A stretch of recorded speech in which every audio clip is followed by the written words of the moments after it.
ज्ञानेंद्र जी, आप 10 मिनट देखिएगा जरा, मैं दुकान से आ रहा हूँ। ठीक है भाई साहब, शुरू करें विपुल भैया।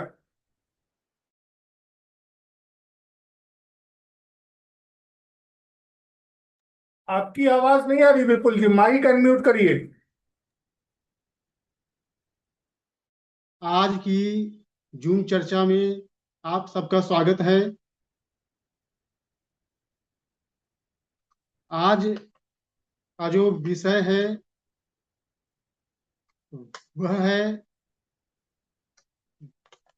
संविधान में संशोधन का अधिकार। आज हम जानेंगे कि संविधान में संशोधन अधिकार क्या है और इसकी क्या आवश्यकता है। हम इसके विभिन्न पहलुओं पर बात करेंगे। जिस कोटेशन के अंतर्गत हम चर्चा करेंगे वह कोटेशन है 2150 से लेकर 2162 तक। तो चलिए हम इस चर्चा को शुरू करते हैं। जो पहला कोटेशन है 2150 वह कहता है कि संविधान संशोधन अधिकार, जो अंतिम अधिकार है, वह तंत्र के पास है। जब संविधान संशोधन का अंतिम अधिकार तंत्र के पास है तब ये स्थिति खतरनाक हो जाती है। यह जो अभिलक्षण है यह साम्यवादी व्यवस्था का है। साम्यवादी व्यवस्था में जो सारी शक्ति होती है वह जो उसका तंत्र होता है उसके पास होता है। ठीक वही हालत हम हमारे यहाँ भी है। संसद को अधिकार मिले हुए हैं और वो उसका अपने मनमाने ढंग से उपयोग कर रही है। इसमें एक बात ध्यान देने वाली है कि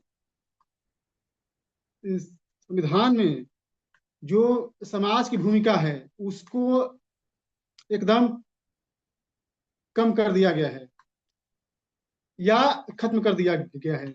यह बहुत ही चिंता की बात है। जो हमारे राजनेता हैं, जो असीमित अधिकार उनको मिल गए हैं, इसकी वजह से उनमें उच्छृंखलता पैदा हो रही है। जो दूसरा कोटेशन है कि जो संविधान है उसके बारे में कहा जाता है कि वह तंत्र को कंट्रोल करता है। लेकिन दुर्भाग्य यह है कि वर्तमान समय में तंत्र ही संविधान को कंट्रोल कर रहा है या उसे नियंत्रित कर रहा है।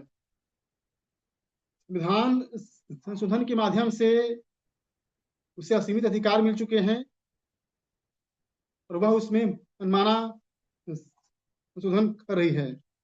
यह जो है भारतीय लोकतंत्र में विकृति है जो संविधान के लागू होने के साथ ही आ गई। जब संविधान का निर्माण हो रहा था उस वक्त की संविधान सभा में जो लोग मौजूद थे वो तो चुनकर आए थे और संविधान सभा जो थी वह उसके दो कार्य थे। जो संविधान सभा थी, ये बात आप लोग जान लीजिए, वह दो दो रूपों में काम करती थी। एक उसका कार्य था संविधान निर्माण और वही संविधान सभा पार्लियामेंट के रूप में या विधायिका के रूप में भी करती थी। जब संविधान सभा संविधान बनाने का काम करती थी तो उसकी अध्यक्षता करते थे डॉक्टर राजेंद्र प्रसाद। लेकिन जब वही संविधान सभा पार्लियामेंट के रूप में काम करती थी तो उसकी अध्यक्षता करते थे गणेश वासुदेव मावलंकर। तो ये कहानी है। जो ये दूसरा कोटेशन है, इस पे पहले भी बात हो चुकी है।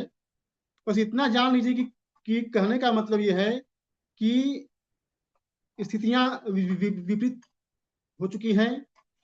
जो संविधान तंत्र को कंट्रोल करता था वही तंत्र अब संविधान को कंट्रोल कर रहा है। जो तीसरा कोटेशन है कि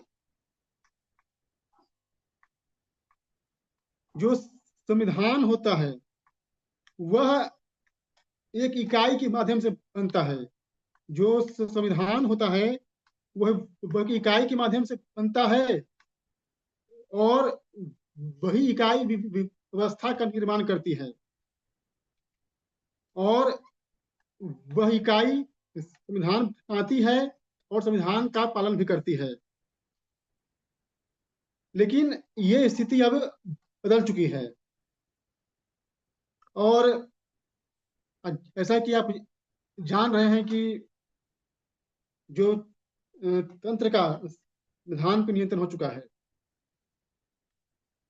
जो चौथा है कि वह कहना चाहता है कि लोकतंत्र में संविधान का शासन होता है, शासन का संविधान नहीं, और इसमें प्रत्येक व्यक्ति की भूमिका होती है।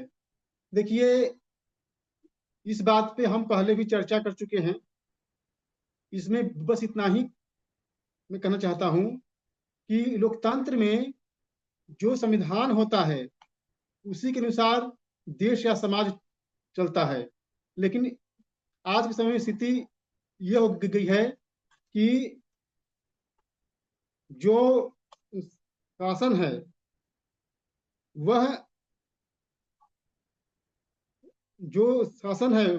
वही अपना संविधान लागू कर रही है। कहने का मतलब यह है कि संविधान संशोधन के माध्यम से वह अपने बात मनवा रही है। वह जैसा कानून चाहती है वह ऐसा कानून बना देती है, हमें मानना पड़ता है। जो पांचवा कोटेशन है कि राज्य के अधिकतम तथा समाज के न्यूनतम अधिकारों की सीमाएं निश्चित करने वाले दस्तावेज को संविधान कहते हैं। देखिए, इसमें जो संविधान है उसको परिभाषित किया गया है। यह कहता है कि राज्य अधिकतम हो और समाज का जो न्यूनतम अधिकार की जो सीमा निश्चित करता है उस दस्तावेज को हम संविधान कहते हैं। पहले हमें ये जानना कि जो संविधान होता है वह एक संहिता है। इसमें किसी देश, राष्ट्र या समाज को कैसे चलाना है उसका वर्णन रहता है। इस पे भी हम पहले चर्चा कर चुके हैं। अब जो छठा है वह प्रकाश डालता है कि जो पार्लियामेंट है वह इतनी उच्च श्रृंखल हो चुकी है, उसकी जो उसकी उच्छृंखलता है उसका आलम यह है कि जब भी पार्लियामेंट को संविधान से कोई बाधा उत्पन्न हुई उसने उसमें मनमाना अमेंडमेंट कर दिया और अपना काम कर लिया। उदाहरण के लिए देखिए, जब भी सांसदों का वेतन भत्ता बढ़ाने की बात होती है, वह एक मत से वह प्रस्ताव पास होता है। आपको याद होगा 2018 में पार्लियामेंट ने SC/ST एक्ट के खिलाफ कुछ इंस्ट्रक्शन दिए थे। सरकार ने अपने वोट बैंक को कायम करने के लिए उसे और अधिक मजबूत कर दिया। कहने का मतलब यह है कि SC/ST एक्ट इनको फायदा मिल रहा था, इसीलिए इन्होंने उसे अधिक मजबूत कर दिया। तो यह बात तो साबित होती है ना कि ये लोग अपने अनुसार चलते हैं। इनकी जो राजनीतिक नीतियां होती हैं, जो इनको फायदा पहुंचाती हैं, उन्हीं के अनुसार ये काम करती हैं।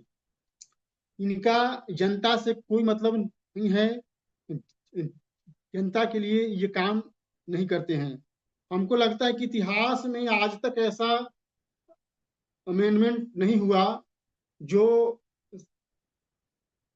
जो व्यक्ति और समाज के लिए हुआ हो।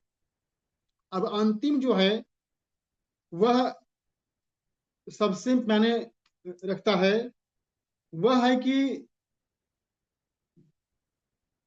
जो हमारा समाज है,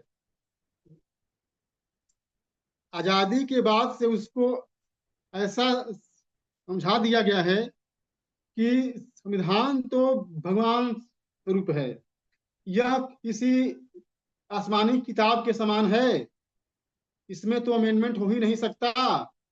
हाँ, अगर इसके खिलाफ कोई बात करता है वो अराजकतावादी है, देशद्रोही है, वगैरह वगैरह।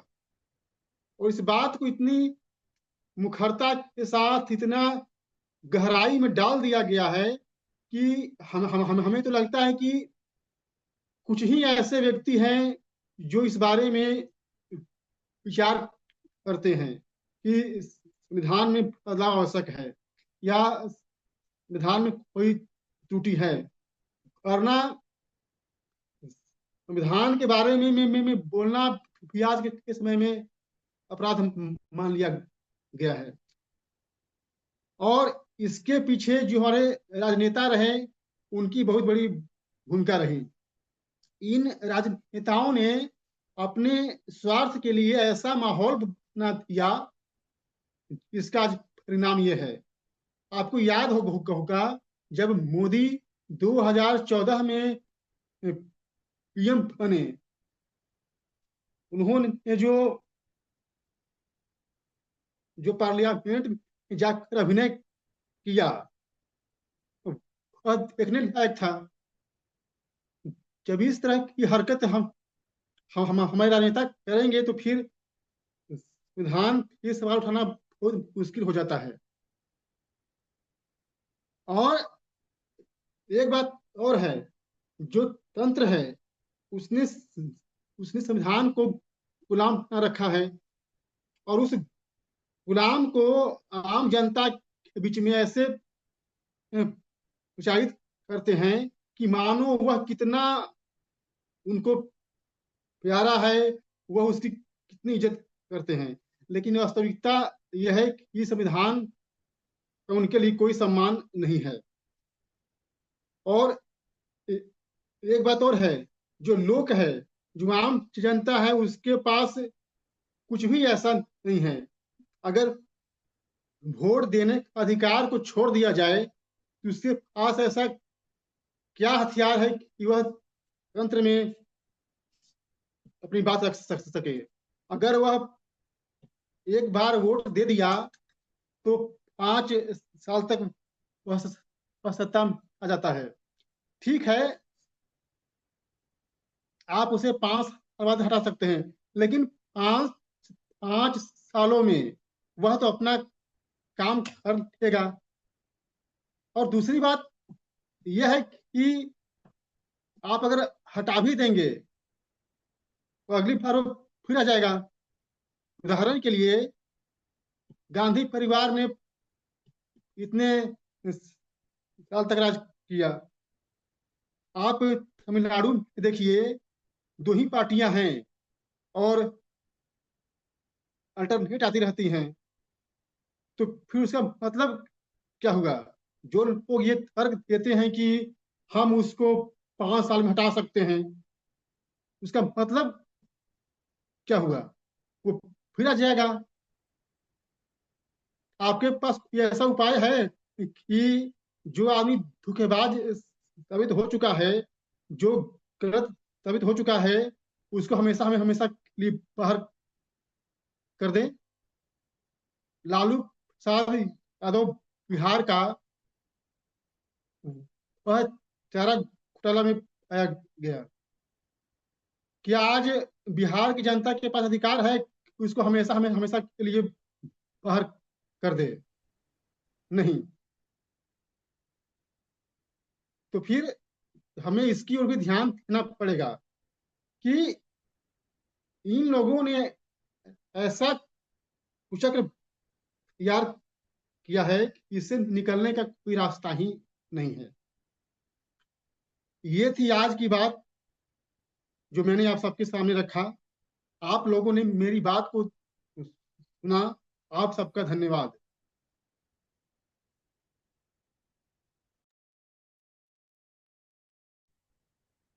जी ब्रजेश जी,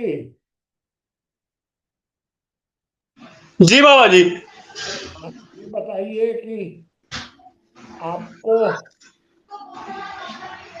ये बात हो गई। आचार्य जी से कल बात हुई थी, आचार्य जी ने कहा था कि बताएंगे कहाँ आना है, बताया नहीं अब तक। अच्छा, तो आचार्य जी से आप पूछ लीजिएगा। आचार्य जी बोले आचार्य हैं कि जुड़े एक दिन पहले बता देंगे। हाँ आचार्य जी, उसी मन जी बाबा जब आप करते हैं तो कुछ मीठा। ये ब्रजेश जी का प्रोग्राम आप रखवाए है ना 2-3 दिनों का, उनको बताइएगा। जी जी जी। मैं आज फोन लगाया था तो आपका फोन बंद मिला हमको। हाँ, आज वो लाइट की दिक्कत रही है बाबा थोड़ी सी। अच्छा, ठीक है, हाँ, तो आप बात कर लीजिएगा उनसे ठीक है ठीक है। और आप बना लीजिएगा कहाँ कहाँ आप रख रहे हैं, तो वो ठीक है। ठीक ठीक ठीक। चलिए अब ब्रजेश जी आप शुरू करिए अपनी बात। जी, बाकी के साथी बताएं।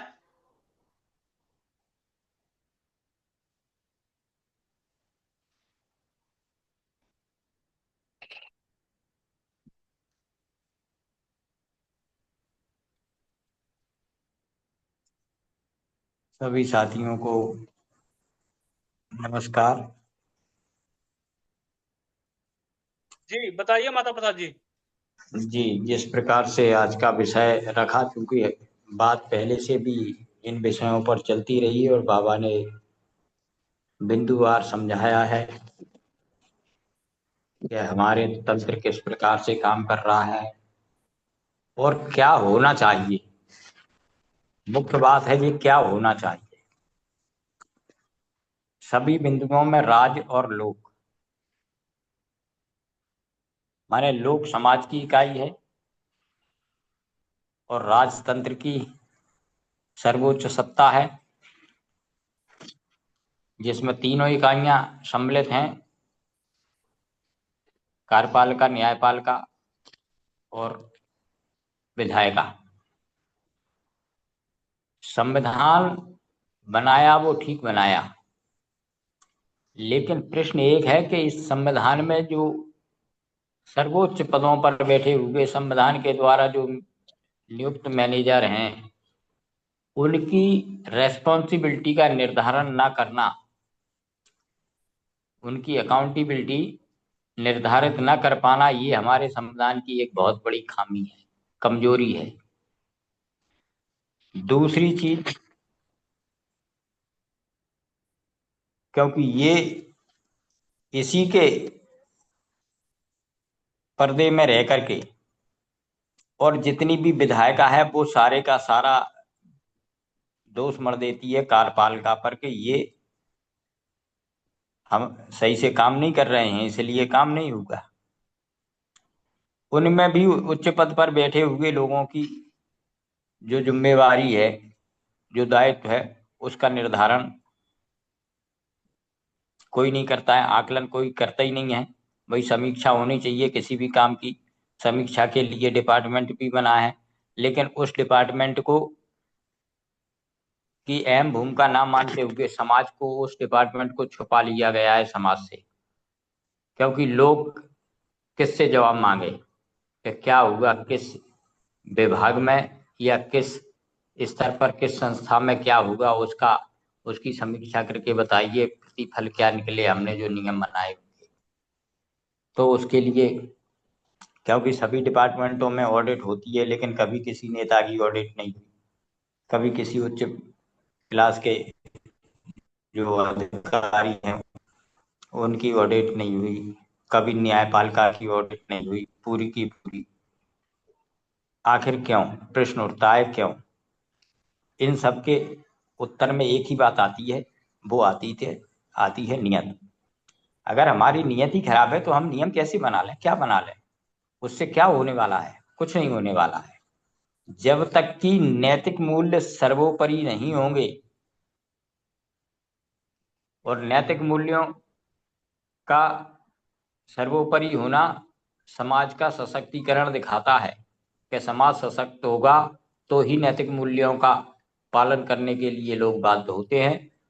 अन्यथा जैसी अव्यवस्था चल रही है वैसी ही अव्यवस्था होती है लोकतंत्र में। राजशाही में केवल एक तानाशाह सर्वोपरि होता था, लेकिन वो उसका ये अधिकार नहीं था, उसके अधिकार क्षेत्र से बाहर होते थे सारे निर्णय, क्योंकि एक जूरी बैठती थी, वहां भी पूरी सभासद होते थे, और उनमें आमने सामने धरातल पर या चौराहे पर बैठकर एक मंच होता था, उस पर बैठकर के निर्णय होते थे, तो वहां व्यक्ति झूठ नहीं बोल सकता था। अब यहाँ तो पर्दे के पीछे सारी चीजें हो रही हैं, पर्दे के बाहर तो जो व्यक्ति धूर्त है वो अपने हिसाब से क्या जनता तक पहुंचाना है वो चीज पहुंचाता है, और उसमें एक भूमिका का निर्माण बिल्कुल सही तरीके से करती है मीडिया हमारी आज। जबकि मीडिया को एक अहम स्तंभ बना के रखा है, जबकि मीडिया कहीं कुछ होती ही नहीं है। सूचनाओं का आदान प्रदान है, मीडिया केवल तुम्हारे निर्णयों में क्या निर्णय हुए हैं और उस घटना का क्या प्रभाव हुआ है इस चीज को बताना चाहिए, लेकिन मीडिया अपने सरोकारों को ध्यान में रख करके और समाज के सामने वैसा परोसती है कि उसके अधिकार संरक्षित रहें, उसका दबदबा बना रहे तीनों तंत्रों में, और उस हिसाब से मीडिया काम करती है, जो कि आम जनता या लोग के प्रति अन्याय है। तो सबसे पहला सुधार होना चाहिए हमारी मीडिया में, दूसरा सुधार होना चाहिए हमारी विधायिका में, तीसरा सुधार होना चाहिए कार्यपालिका में उच्चस्थ अधिकारियों के दायित्व की समीक्षा में। जब तक ये काम नहीं होंगे तब तक हमारा समाज सशक्त नहीं होगा। अब ये काम होंगे कैसे, वही बात फिर आती है। ये काम होने के लिए समाज के हाथ में शक्ति चाहिए, अर्थात सत्ता का विकेंद्रीकरण, शक्ति का विकेंद्रीकरण। जब अकेंद्रित हो जाएगी सत्ता, निचली इकाई तक आ जाएगी, तो ये सब काम होना फिर संभव है। और इसमें सबसे अर्थ का बंटवारा, अर्थ केंद्र क्यों समेट करके अपने पास रखना चाहता है, ये समझ से परे है। क्योंकि काम होना है गांव में, आप सभी पंचायत हैं उनको बांट दीजिए कि आप जिस पंचायत के सीमा के अंदर जो काम आता है वो कैसे करना है, कितना लेना है उसको, वो अपने आप निर्धारित कर लेंगे, और अपने उतना पैसा उनके पास पहुंच जाएगा। तो 100% पैसा जो जनता से लिया जाता है वो पैसा उनकी पंचायत में लगेगा। एक सीमा तक एक पंचायत है तो उसके बाद दूसरी सीमा लगी हुई है, उसको काम दे तो एक तो काम जल्दी होगा। जो जन सरोकार से लोग के सरोकार के विषय हैं उनका काम लोग अपने हिसाब से नियंत्रित तरीके से समय सीमा के अंदर करा के देगा और विश्वसनीयता से देगा। उसकी जो ड्यूरेबिलिटी है वो अधिक होगी। अब आज तो अगर सड़क बनती है तो सड़क भी, अब केंद्र का खर्चा कैसे चले, तो केंद्र जो टैक्स लगाता है डायरेक्ट वाला टैक्स आप ले ना, जिनकी जो इनकमधारी है उनसे डायरेक्ट टैक्स ले रही है, वो तुम्हारा काम चलता रहेगा, वो पर्याप्त है केंद्र के लिए। तो ये हमारी ग्राम सभा तक, ग्राम पंचायत तक पहुंचना बहुत जरूरी है। ग्राम पंचायत तक अगर शक्ति पहुंच जाएगी तो ये सब चीजें होना संभव है। बाद बाकी नहीं तो विषयों पर चर्चा होती रही है और बाबा ने बहुत समझाया है, सभी जानते हैं। बाधा इसमें हमारे जो नियंत्रित हैं, अब संविधान तो नियंत्रित हो ही जाएगा क्योंकि कार्यपाल, विधायिका का कार्यपालिका में हस्तक्षेप है, जबकि नहीं होना चाहिए। तो ये सारी समाधान और समस्याएं हैं। आगे मेरी बात इतनी थी, आगे और लोग हैं वो अपना विषय को और विस्तार देंगे। धन्यवाद।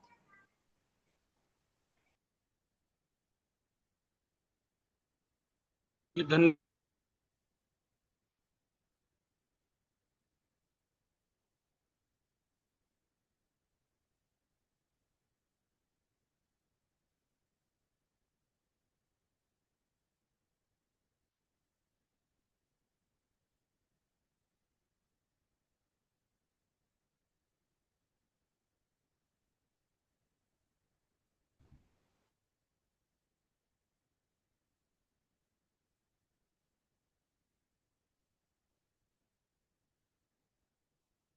बताइए भाई, और कोई?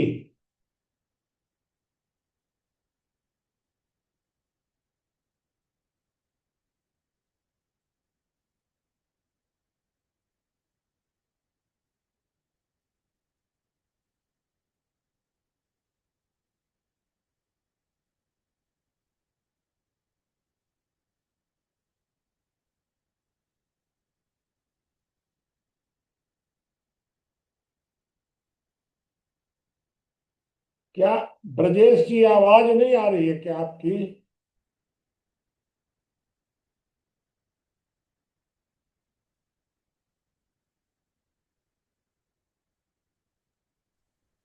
ब्रजेश जी की आवाज नहीं आ रही बाबा। और कोई साथी अपनी बात रखें। ज्ञानेंद्र जी,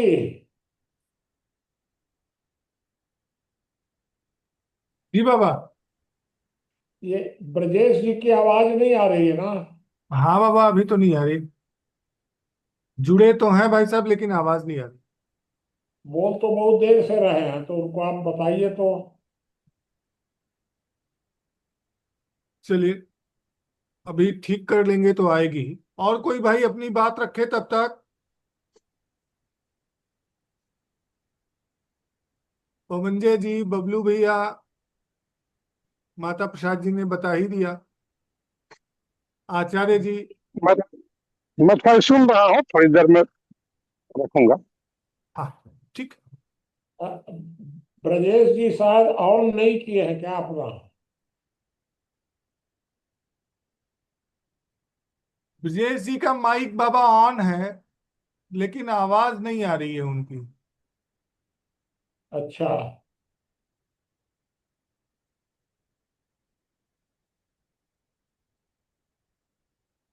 मोबाइल से जुड़े हैं ब्रजेश जी। हाँ। जी मेरे यहाँ ना नेटवर्क, यहाँ बारिश 2-3 दिन से लगातार हो रही है और नेटवर्क बहुत वीक है। चलिए, कोई बात नहीं। पवनजय भैया कुछ कहेंगे विषय पर?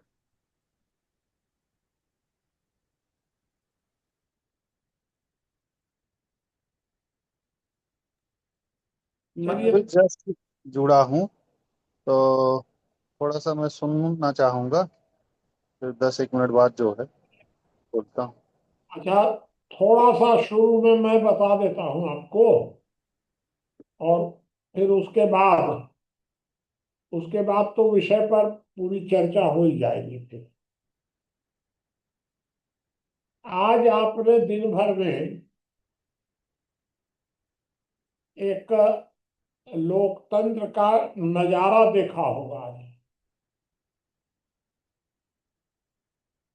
किस प्रकार से हमारे विपक्ष के सांसद चुनाव आयोग के आमंत्रण पर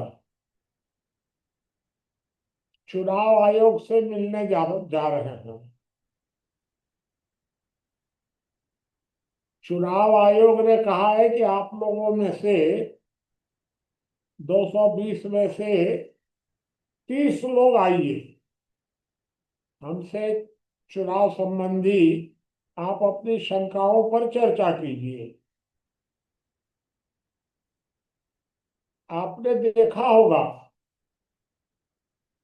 कि किस तरह ये हमारे नेता किस तरह जा रहे थे वहां। अब प्रश्न ये खड़ा होता है कि जाने वाले गलत थे कि रोकने वाले गलत थे, ये तय करना मेरा विषय नहीं है,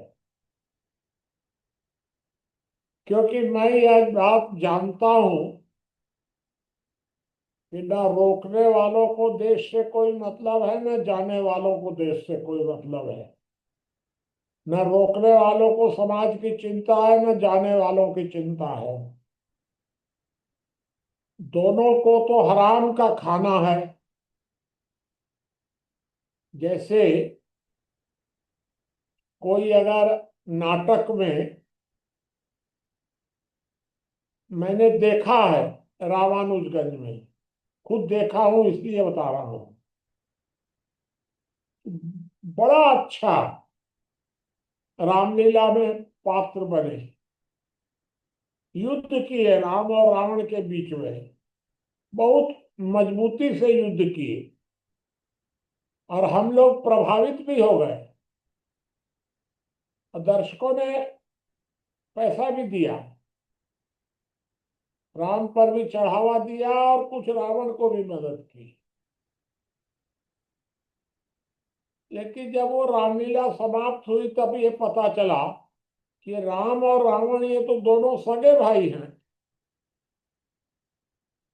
जो हम लोगों ने चढ़ावा दिया है वो तो दोनों में बराबर बराबर बट जाएगा। हम लोग को बड़ा आश्चर्य भी हुआ, दुख भी हुआ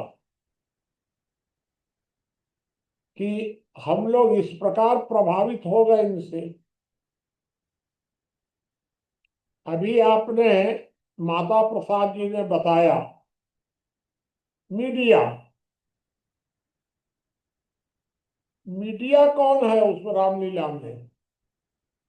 ये राम रावण युद्ध करने वाले हैं और बाकी बानर भालू कौन है? यही ये मीडिया पीडिया जितने हैं ये सब हैं, ये सब भी हराम का खाने वाले हैं। मीडिया को वास्तव में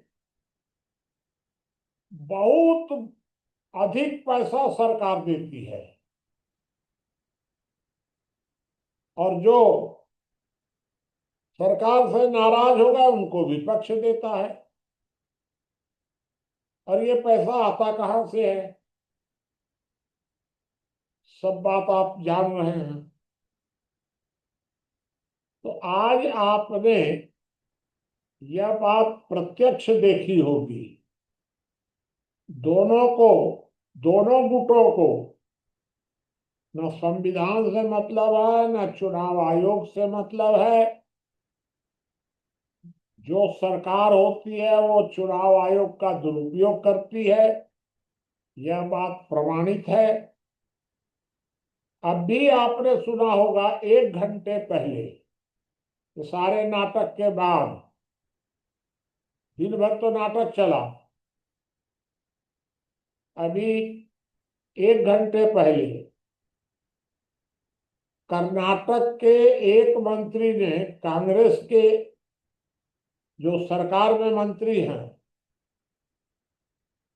उन्होंने अभी त्याग पत्र दे दिया।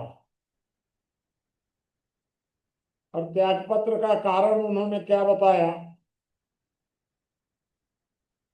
तो उन्होंने ये त्याग पत्र का कारण बताया कि कर्नाटक में जो मतदाता सूची बनी है वो तो हमारी सरकार ने बनाई है।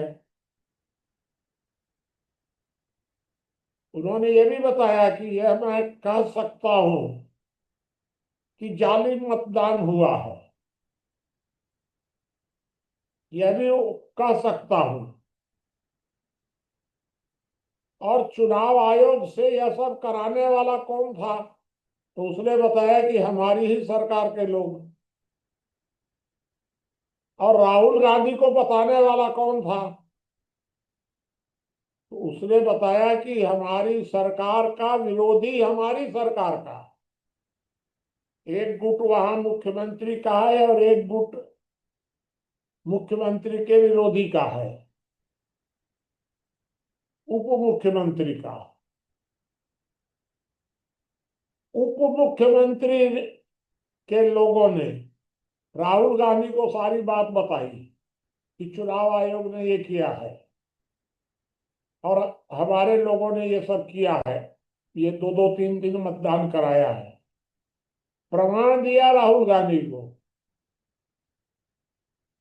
और ये कराया कौन? मुख्यमंत्री के लोग। अब आप जरा विचार करिए कि हम लोग कहाँ खड़े हैं। इस क्यों ये क्यों हो रहा है ये नाटक? इसलिए कि जिनके हाथ में संविधान है, उन्हीं के हाथ में सरकार है, उन्हीं के हाथ में कार्यपालिका है, विधायिका है, न्यायपालिका है, सब उनके हाथ में है। आपके हाथ में कुछ नहीं। क्या यह स्थिति लंबे समय तक चलनी चाहिए कि हम लोग, हम माने समाज के लोग, हम मनमाना टैक्स देते रहें और वे अपने सरकारों को, अपनी मीडिया को, अपने सरकारी नौकरों को पेंशन पर पेंशन देते रहें, वेतन देते रहें, उनको खुश रखें और हम पर टैक्स बढ़ाते रहें? अभी सांसदों के लिए अब नए नए भवन बनाए गए हैं। यहाँ भी रायपुर में भी बनाया गया है विधायकों के लिए। यह बात कौन समझेगा, कब समझेगा और कौन समझाएगा? ये तीन प्रश्न मैं आपके सामने रख रहा हूं कि मैंने जो आपके सामने बात रखी कि संविधान उनके पास है, संविधान को तो अब पॉकेट में रख के घूम रहे हैं। जब चाहेंगे तब निकाल करके एक लाइन और लिख देंगे उसी के अंदर, क्योंकि संविधान तो उनके पॉकेट में है। ये फिर एक बात और खड़ी होती है कि अगर जनता संविधान में संशोधन की मांग कर दे तो अंबेडकर का संविधान अपमानित हो जाएगा। और सारे अंबेडकर के संविधान को ये लोग मिल करके बदल दे तो वो अंबेडकर का अपमान नहीं होगा। क्यों नहीं? क्योंकि ये लोग तो अंबेडकर को माला पहनाते हैं। ये लोग तो हमारे गांधी को माला पहनाने वाले लोग हैं। ये गांधी और अंबेडकर की दुकानदारी करना है। संविधान को पॉकेट में रखना है हमेशा, जब चाहे तब संविधान में बदलाव कर दें और जब चाहे तब जो चाहे। और फिर यही लोग सड़क पर ड्रामा करते हैं और पुलिस वालों को उधर से कहते हैं रोको। ये सड़क पर हल्ला करने वाले कौन है, रोकने वाले कौन है? तो दोनों हमारे ही जनता के नौकर हैं। दोनों हमसे पैसा लेते हैं। विचित्र बात है कि हमारे नौकर, दोनों नौकर हमारे मारपीट करते हैं और अपना हाजिरी भी भरते हैं कि हम तो बाबू, हम तो आपके लिए लड़ रहे थे दोनों ना। ये गंभीर प्रश्न मैंने आपके सामने रखा है। चलिए, आज आप अपनी बात को शुरू रखिए, आगे बढ़िए।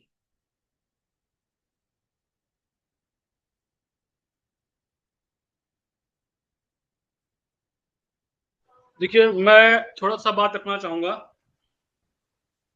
एक तो है कि संविधान को भावनाओं के साथ जोड़ दिया गया।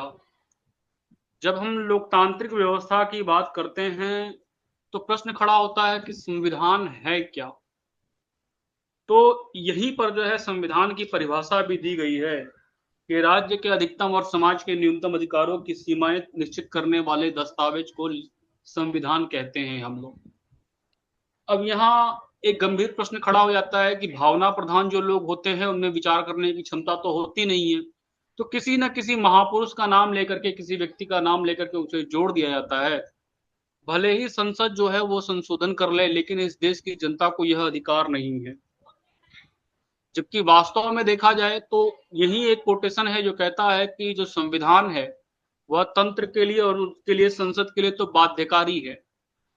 तो बाध्यकारी तो तब होगा जब वो उनके ऊपर होगा। वास्तव में उन्होंने संविधान को तो कंट्रोल में कर लिया है। तो जिसके अधीन होना चाहिए था उसके अधीन न होकर के जिसके लिए वह बाध्यकारी होना चाहिए था, उसी ने संविधान को अपने कंट्रोल में कर लिया है। और जो 2162 कोटेशन देखेंगे, या मुनि जी ने कहीं और भी लिखा होगा शायद पुस्तक में, कि इन्होंने संविधान को भगवान बना दिया है, संसद को मंदिर बना दिया है, और जो जो नेता हैं, मंत्री हैं, वो सारे सारे पुजारी बैठे हैं और इनकी अच्छी दुकानदारी है। अब जनता की जो समाज है, लोग हैं, उनकी भावना किसके प्रति है? तो उनकी जो भावना है वो उस भगवान के प्रति है जो भगवान की प्रतिमा मंदिर में स्थापित की गई है। लेकिन इन्होंने क्या कर लिया, भगवान पर अपना नियंत्रण कर लिया है, अपने मोनोपोली कर ली है। अर्थात आपको कोई अधिकार नहीं है, सारा मोनोपोली तो उन्हीं का चल रहा है। तो ऐसे में ये लोकतांत्रिक व्यवस्था का लिखित दस्तावेज कहा जाए तो फिर प्रश्न खड़ा होता है कि यह लोक नियुक्त तंत्र माना जाए या लोक नियंत्रित तंत्र माना जाए। आखिर आदर्श लोकतांत्रिक व्यवस्था की परिभाषा क्या होगी? कैसे कहा जाए कि कोई संविधान आदर्श है या संविधान ठीक है या नहीं है? तो देखिए, देश काल परिस्थितियों के अनुसार परिभाषाएं तो जो है वो निर्धारित होती हैं, व्यवस्थाएं उसी के अनुसार बनती हैं। लेकिन एक बात हम लोगों को ध्यान देनी पड़ेगी कि लोकतंत्र का अर्थ जब तक पार्लियामेंट्री डेमोक्रेसी है, जब तक जो है जुडिशियल डेमोक्रेसी है, जब तक कॉन्स्टिट्यूशनल डेमोक्रेसी है, जब तक वो सिस्टम की डेमोक्रेसी है, प्रेसिडेंशियल डेमोक्रेसी है, सेमी प्रेसिडेंशियल डेमोक्रेसी है, तब तक वो डेमोक्रेसी नहीं कहलाएगी। डेमोक्रेसी का सीधा सा अर्थ हम देखते हैं वह पार्टिसिपेटरी डेमोक्रेसी है। और पार्टिसिपेटरी डेमोक्रेसी तभी होगी जब हमको जो है संविधान संशोधन के अधिकार प्राप्त होंगे। क्योंकि नियोक्ता को केवल नियुक्ति तक के अधिकार दिए जाएं और बाकी सारे अधिकार जो है वह जो नियुक्त है उसको दे दिए जाए, तो यह लोकतांत्रिक व्यवस्था के भी विरुद्ध है। तो ओवरऑल देखते हैं तो दो हमारे पास पैरामीटर बन जाते हैं। एक पैरामीटर यह है जिस पर हम लोग चल रहे हैं, जिसे पार्लियामेंट्री डेमोक्रेसी कह रहे हैं, और दूसरा है पार्टिसिपेटरी डेमोक्रेसी। यहां से वहां तक का जो सफर है, वही सफर वास्तव में लोक नियुक्त तंत्र से लोक नियंत्रित तंत्र तक का सफर है, और समाज को जो है अधिकार प्राप्त हो जाते हैं। लेकिन उस सफर को तय करने में जो सबसे बड़ी बाधा आ रही है, वो बाधा यही है कि इस संविधान को भगवान सरीखा बना दिया गया है। अब भगवान सरीखा जब हो जाएगा तो उस पर जो दुकानदारी करने वाले हैं वो अपनी दुकानदारी करते रहेंगे। और खास तौर से इस देश में डॉक्टर अंबेडकर का नाम लेकर के, या कुछ लोग जो है संविधान सभा के नाम पर, BN राव के नाम पर जो टकराव पैदा करने का प्रयास करते हैं, वो लोग भी विचार नहीं करते हैं कि संविधान जो है व्यवस्थाओं के मूल में है, व्यवस्थाओं का एक लिखित दस्तावेज है, और व्यवस्थाएं जब परिवर्तित होती हैं तो उसके अनुसार संविधान में भी संशोधन होना चाहिए। लेकिन मैं देखता हूं कि संविधान को मानने वालों की विचारधारा वैसी ही है जैसे कुरान के मानने वालों की है, जैसे हमारे यहाँ धार्मिक ग्रंथों को मानने वालों की विचारधारा है। अर्थात वे भी रूढ़िवादी हैं। और मैं ऐसे कोई भी लिखित दस्तावेज हो जिसमें संशोधन की आवश्यकता, जिसमें संशोधन की स्वीकार्यता न हो, मैं मानता हूं उसे हम लोग एक डेड बुक कह सकते हैं। तो जो लोग संविधान के प्रति इतनी आस्था रखते हैं, वो लोग संविधान को एक डेड बुक बनाने पर क्यों तुले हुए हैं? दुनिया में जितने रिसर्च होते हैं, अगर उस रिसर्च का कहीं खंडन हो जाता है, तो क्या नए रिसर्च, नए सिद्धांत को स्वीकार नहीं किया जाता है?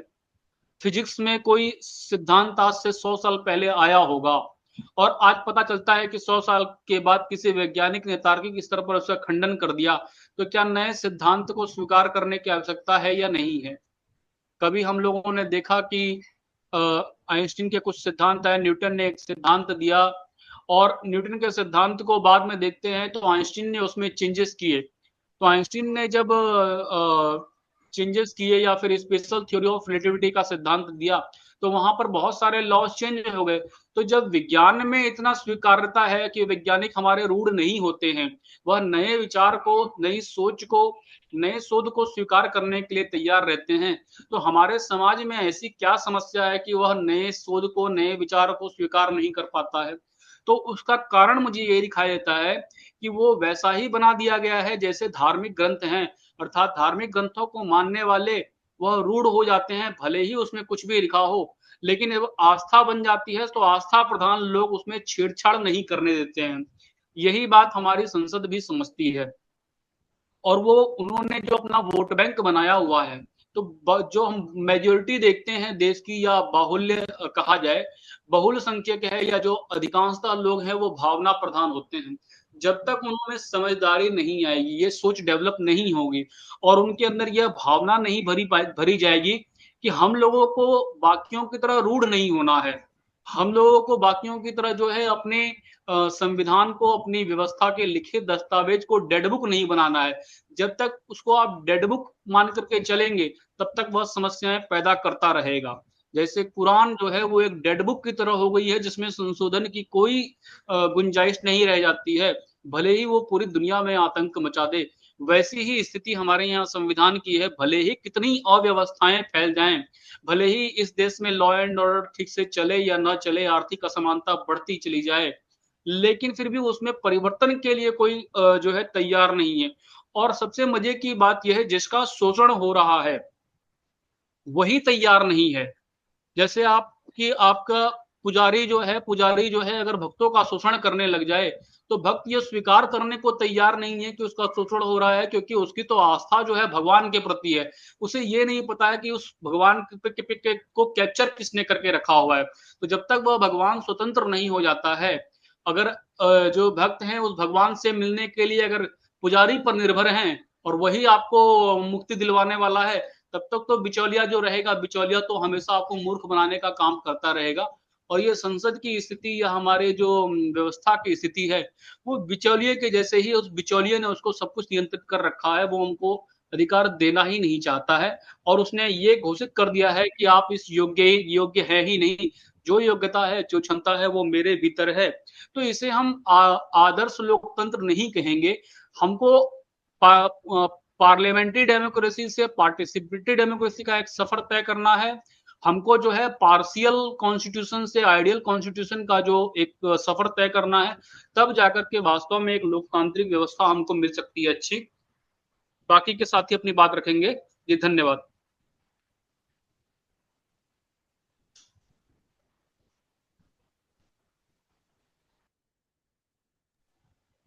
विपुल जी, मेरी आवाज आ रही थी? हाँ, की आवाज अभी आ रही थी, उस समय नहीं आ रही। आ रही है आपकी चलो, आवाज।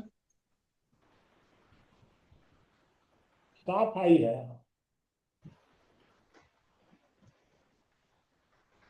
असल में यहाँ 2-3 दिन से लगातार बारिश हो रही है। अच्छा, बाकी के साथी बताएं।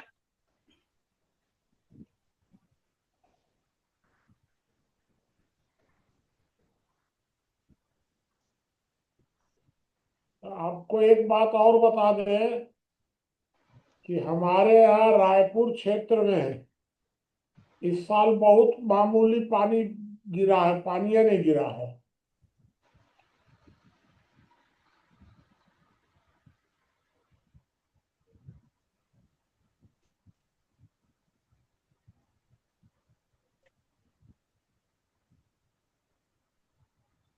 बबलू जी, आचार्य जी, या राजेश प्रजापति जी, कमल सिंह चौहान जी जुड़े हैं, अगर आप भी कुछ रखना चाहें तो रखें। मदन जी कुछ बोल रहे हैं, तो मदन जी आप बताएं। जी, अंतिम नंबरों में, अंत लास्ट में ही दिया है कि मतलब संविधान में जो जब जरूरत पड़ती है मतलब नेताओं को या सरकार को, तो संविधान में मतलब अधिनियम का बदलाव करते हैं, वो जो भी उसमें संशोधन करते हैं अपने हित के लिए। लेकिन ये बात भी बिल्कुल सही है कि अगर कोई जनता के हित की बात है, जनता का हित हो रहा हो, तो ऐसे नियम नहीं बनाएंगे ये। तो इस तरह से जो संविधान के अनुसार हमारे देश की शासन सत्ता चल रही है, भारत में लोकतंत्र चल रहा है, जब जब इन नेताओं को जरूरत पड़ी तो संविधान में संशोधन किया है, और उसमें संशोधन किया है इन्होंने अपने हित के लिए। लेकिन मतलब इतना टाइम हो गया सन 47 से और अब तक, मतलब कोई भी कानून मतलब जनहित में या देश हित में या समाज हित में, जो समाज हित की अगर कोई बात है तो ये लोग नकार देते हैं। कभी इन्होंने मतलब उसमें किसी अधिनियम में मतलब कोई संशोधन अब तक कोई भी बिल समाज के हित में पास नहीं किया है। तो इस ये गंभीर विषय है, ऐसे ही विचार मतलब विचार मंथन, मतलब ये विचार मंथन होना ही चाहिए। और इसमें मतलब किस तरह से हम सरकार पर प्रेशर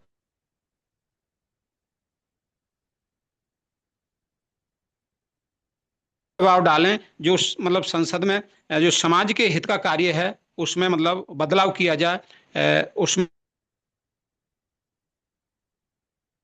इस समाज के हित का कार्य है, जो समाज के लिए मतलब समाज की अनदेखी होती है, ये क्यों होती है, ये प्रश्न खड़ा होता है।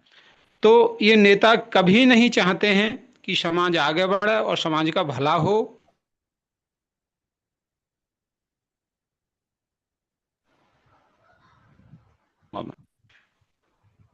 मदन जी आपकी आवाज कट गई। आचार्य जी कुछ कहना चाह रहे हैं? जी जी जी, प्रणाम बाबू, सभी साथियों नमस्कार। जी आचार्य जी बताइए। देखिए, मैं इसको दो तरीके से देखता हूं। जैसे यदि लोकतंत्र का पूरा प्रारूप हम देखें तो ये तो स्पष्ट हो ही चुका है कि ये फॉरेन कंट्री से, विदेश से आया, और भारतीय लोकतंत्र की जो प्रणाली है या भारतीय लोकतंत्र का जो विचार है वो दूसरी तरह का है। दूसरी तरफ हम देखते हैं कि जब संविधान बना तो लगभग वही चीज जो अंग्रेजों ने उस समय कानून बनाए थे भारतीय जनता पर राज्य करने के लिए, उसे कंट्रोल करने के लिए, वही कानून लगभग लगभग जो है वो बनाए गए। हाँ, ये जरूर सुना जाता है, उसमें कितनी सच्चाई है क्या है, कि कई देशों का, कई राष्ट्रों का जो है संविधान जो थे लोकतंत्र देश, उनका अध्ययन किया गया और उसमें से जो भी अच्छी बातें मालूम हुई या जानी तो वो भारतीय लोकतंत्र में रखी और बहुत लचीला इसको बनाया गया। लेकिन मुझे एक बात याद आ रही है, जैसे एक अच्छी बात आ जाती, कहते कि जितना भी अच्छा संवैधानिक तरीका लोकतंत्र देशों का था वो हमने सब लिया, और उसी संविधान को अंबेडकर जो है वो कहते हैं कि यदि मुझे मौका मिले या मुझसे पूछा जाए तो मैं इस संविधान को जलाने का काम करूंगा, सबसे पहला व्यक्ति होऊंगा इसमें आग लगाने वाला, ऐसा कुछ शब्द उन्होंने प्रयोग किए हैं। दूसरी एक चीज आती है, देखिए लोकतंत्र का जब हम व्यवस्था देखें और राज्य और समाज की हम परिधि को थोड़ा बांटें तो ये तो ठीक बात है कि शक्ति जो है वो राज्य के पास होती है, और शक्ति राज्य के पास होने को तो मैं अक्सर एक बात कहता रहा हूं, या तो इस समाज का एक स्वरूप बन जाए। वो कैसा स्वरूप बन जाए कि एक सही बात से, न्याय संगत बात से, तर्क की बात से सभी सहमत हो जाएं। और अगर ऐसा नहीं होता है जब कुछ पक्ष में आते हैं तो कुछ विपक्ष में आते हैं, उस समाज के ही लोग होते हैं। अब उसका एक आधार यही होता है कि मूड सिर जो है वो गिन लिया जाए, बहुमत गिन लिया जाए। तो बहुमत जो है वो आज के संविधान के पक्ष में खड़ा हुआ दिखाई देता है, जो भी है जैसा भी है, क्योंकि नेताओं के हाथ में और जो उनके कार्यकर्ता होते हैं, जो दलाल होते हैं, लगभग मैं मानता हूं कि 50%, 40%, 50% बल्कि मानता हूं जो पार्टियों से जुड़े हुए लोग हैं। चाहे वो तिरंगा यात्रा निकालें, चाहे वो आज जो धरना हो रहा है मतलब चुनाव आयोग पर, वो हो कार्यकर्ता, इस तरह से 50% वही समाज है। अब बचा 50% समाज जो वोटर के आधार पर है, और वो वोट के सरकार जब चुनाव लड़ती है, इलेक्शन होता है, चुनाव होता है, उस समय अपना मूड बनाती हैं। और वो मूड क्या बनाती हैं, किस सरकार ने हमारे लिए क्या वायदे किए हैं, क्या सुविधाएं दी हैं, कौन सा अच्छा कर सकता है अपने बुद्धि विवेक से, या फिर थोड़ा राष्ट्रीय कुछ मुद्दे जो बुद्धिजीवी हैं थोड़ा उनको रखते हैं, कुछ अपनी प्राथमिकताएं रखते हैं, कुछ क्षेत्रीय रखते हैं। इन सब चीजों को लेकर के चुनाव प्रक्रिया बन जाती है। तो समाज तो डिवाइड हो ही गया भाई। कार्यकर्ताओं के रूप में उसी समाज से लोग हैं जो उनका समर्थन कर रहे हैं। अब एक दूसरी बात आती है हमारे सामने, संविधान की प्रक्रिया को समाज के हित में। तो वो जो नेतागण हैं या जो भी हैं खड़े होते हैं, वो यही कहेंगे, देखिए जो समाज के मांग कर रहे हैं कानूनों की, या जो हम बना रहे हैं, वो समाज की आवश्यकता के अनुसार ही बना रहे हैं। लेकिन हाँ, ये भी ठीक है कि कोई भी कानून बनाते हुए ना तो कोई समाज से कोई स्वरूप लिया जाता है, ना कोई विवेचना की जाती है, ना उनके सामने कुछ रखा जाता है। ऐसा वैसे प्रक्रिया है, मुझे इसमें ज्यादा वो नहीं है, लेकिन सुना जाता है कि जो कोई कानून बनाते हैं या कुछ है, तो जो जनता है या कुछ उस तरह से उनसे लोगों से कुछ पूछा गछा जाता है।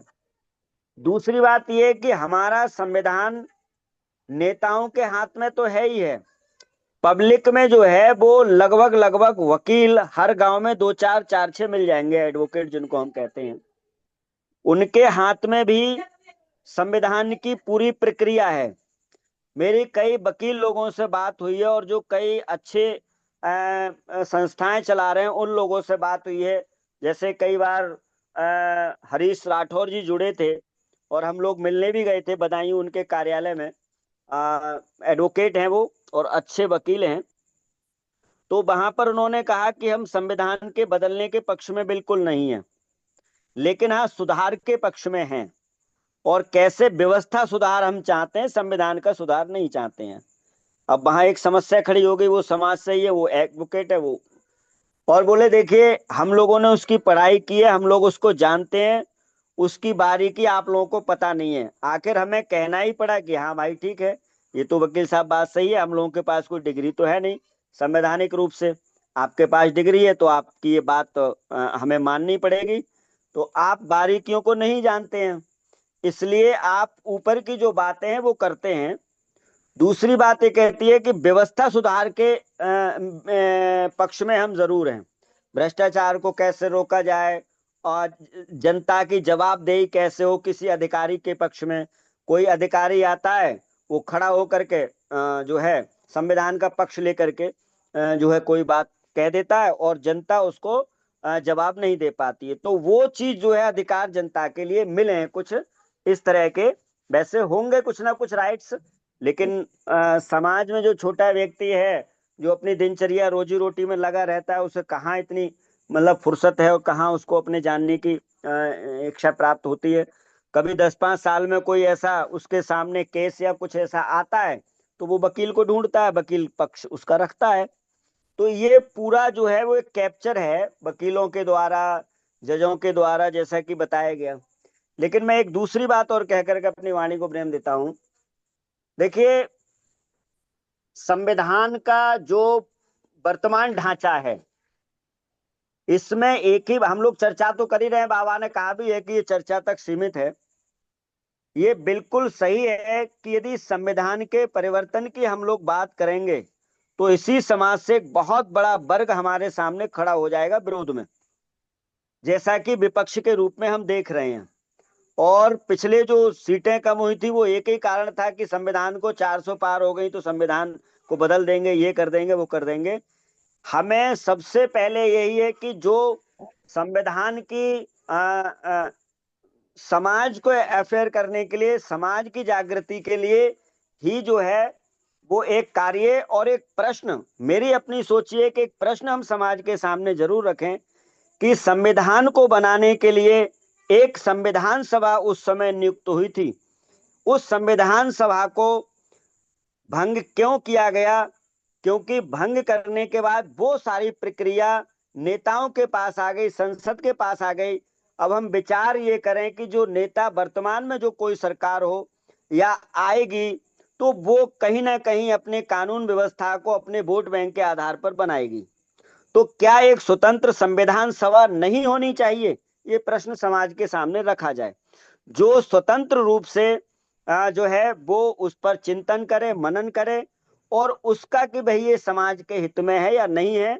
वो जैसा कि कई बार हुआ है, 100 लोग, 200 लोग, 50 लोग, या बुद्धिजीवी जो वर्ग है वो एक विषय अलग हो सकता है, उस पर चर्चा हो सकती है। समाज के लोग ही बता देंगे कि भाई कैसे लोगों को जो है वो संविधान में आना चाहिए, कि एक संविधान सभा होनी चाहिए या नहीं होनी चाहिए निष्पक्ष रूप से, और उसका चुनाव ग्राम सभा के द्वारा हो, वोटर के द्वारा ना हो।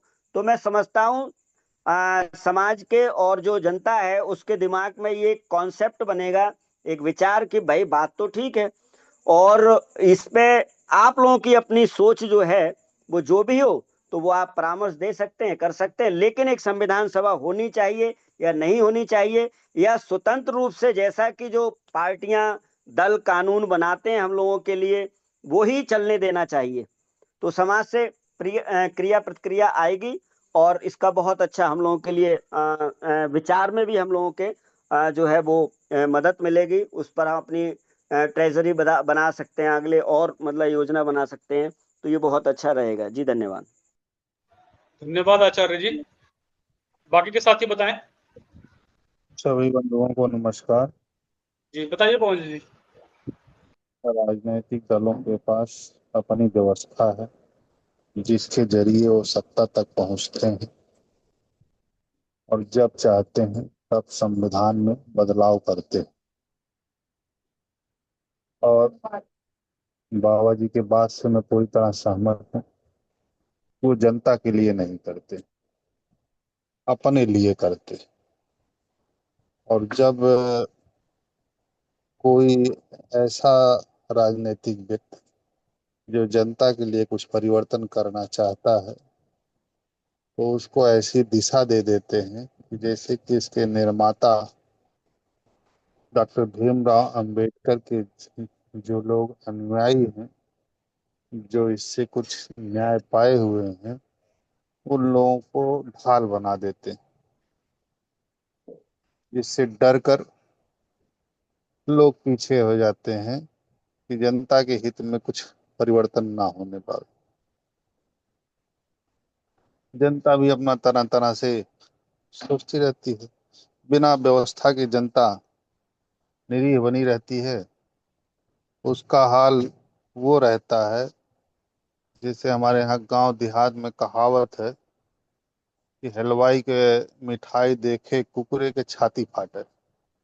इसका मतलब ये हुआ कि हलवाई की दुकान की मिष्ठान को देखकर कुत्ते के सीने में दर्द होता है। वो बेचारा कर ही क्या सकता है, क्योंकि उसको वो मिठाई मिल नहीं सकती, वो शीशे के अंदर है। और उसकी एक व्यवस्था है, या तो वो पैसे से मिलेगी जो कमाता ही नहीं, या तो वो किसी वो अपना मालिक बना ले, उसके घुटने चाटे, उसके जरिए उसको प्राप्त होगी। इसमें एक तो तरीका है कि कुछ लोग घुटने चाट लेते हैं, तलवे चाट लेते हैं, और वो सत्ता से मिठाई खा लेते हैं। लेकिन कुछ लोग जो अकड़े हुए फिर रहे हैं वो उन्हीं की भांति रोडों पे बात करते हैं कि ये मिठाई अच्छी नहीं है, इस मिठाई में इतने प्रकार होते हैं, इसके निर्माता गड़बड़ हैं, ये भारतीय नहीं है, ये मीठा ज्यादा होता है, खतरनाक है, ये जल्दी सड़ जाता है इसलिए गड़बड़ है, और इसके बारे में तुम जानते नहीं हो, इसके बारे में फला आदमी जानता है। इस तरह से वो रोड पे अपना भाव भाव करते रहते हैं। न हलवाई को कोई फर्क पड़ता है, न मिठाई को कोई फर्क पड़ता है। वो हाल हमारी आम जनता की हुई हुई है, और इसमें सुधार करने के लिए हम विचारकों को अपनी आम जनता के लिए, अपने समाज के लिए एक व्यवस्था बनानी ही पड़ेगी। अपना संविधान सभा बनाना पड़ेगा, अपने प्रमुख बनाने पड़ेंगे, अपने विधायक बनाने पड़ेंगे, अपने ग्राम मुखिया बनाने पड़ेंगे, और उनका चुनाव अपने तरीके से ही कराना पड़ेगा। उसमें सरकार सत्ता का कोई सहयोग नहीं होना चाहिए। जहां उसमें सत्ता इन्वॉल्व हुई फिर वो सत्ता के लिए हो जाएगा, फिर वो हमारे हाथ से निकल जाएगा। ये हम विचारकों का कर्तव्य है कि इसके बारे में कुछ सोचें। इस गंभीर परिस्थिति में हम डाग न बने रहें। धन्यवाद।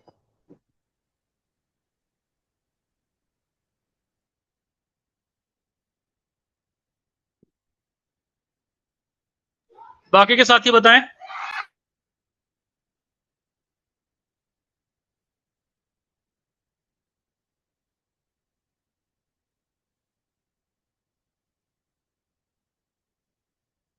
कमल सिंह जी, बबलू जी, बहादुर सिंह जी, कोई भी साथी बताएं।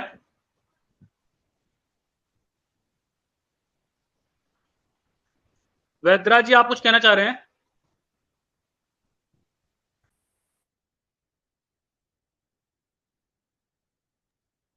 वैदराज आपकी साहब आवाज आपका नहीं आ रही मूड है। है। माइक म्यूट है आपका। हाँ, मैं कहीं सफर पे हूँ, प्लेटफॉर्म में हूँ। चलिए ठीक है।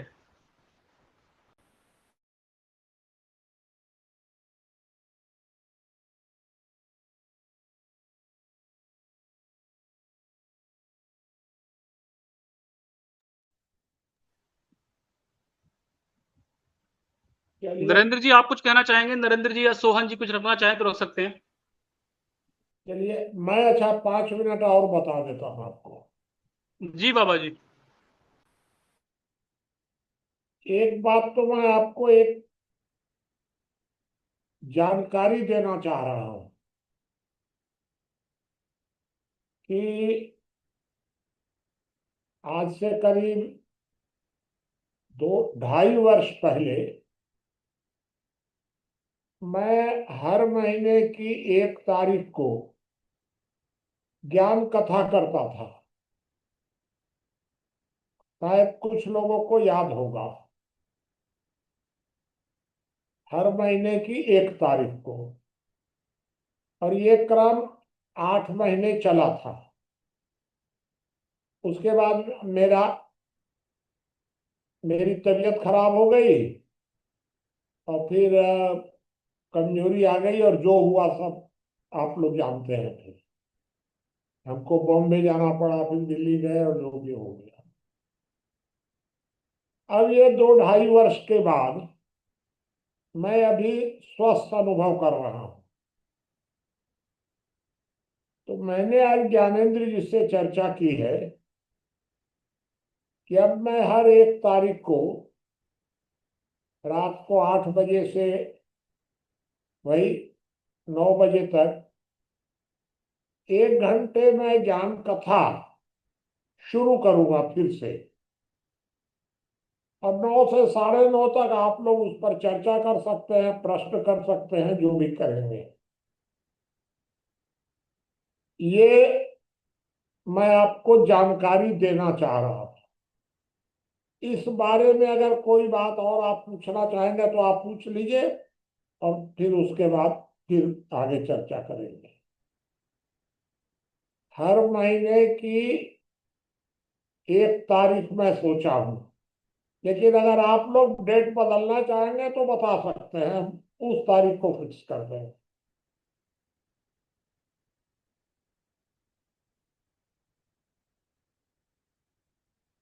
बताइए भाई, कोई कुछ किसी को पूछना हो इस बारे में तो।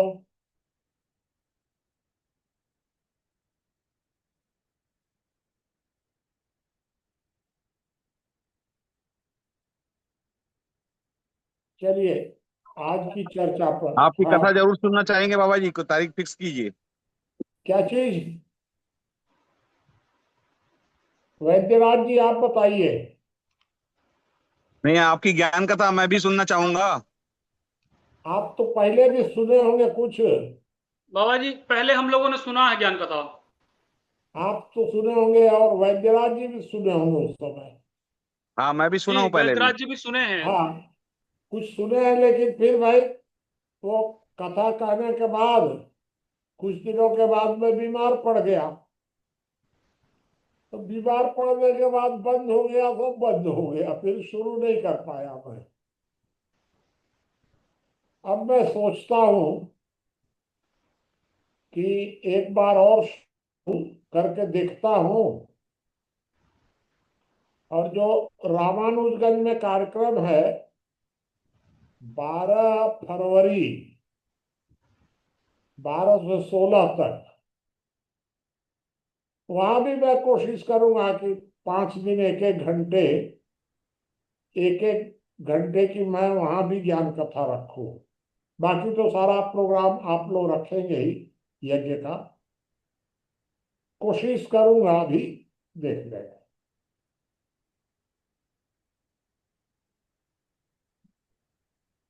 चलिए, और कोई बात तो नहीं पूछ रही है किसी को ना?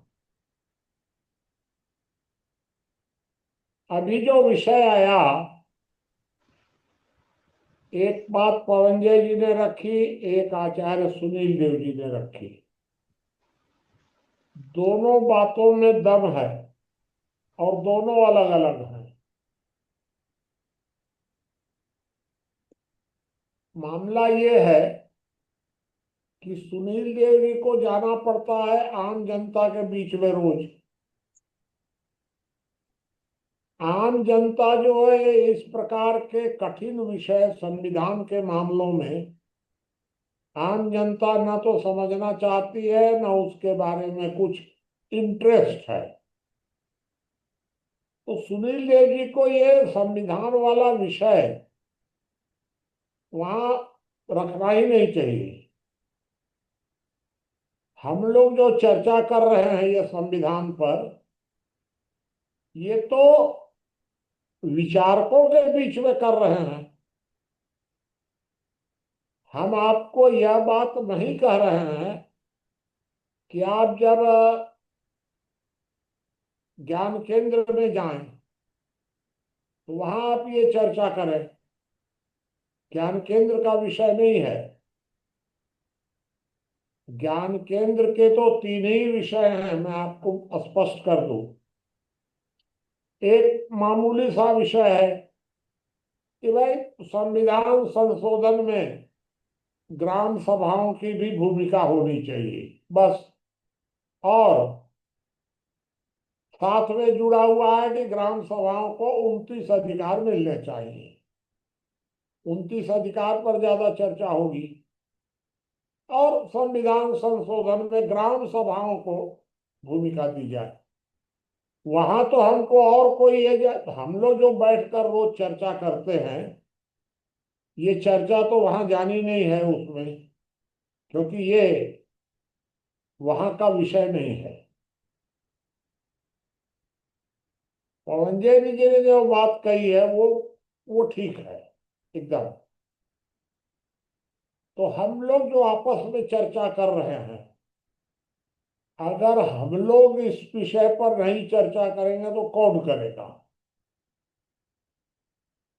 संविधान सभा कैसे बननी चाहिए, तो इसका तो हम ही लोग चर्चा करेंगे।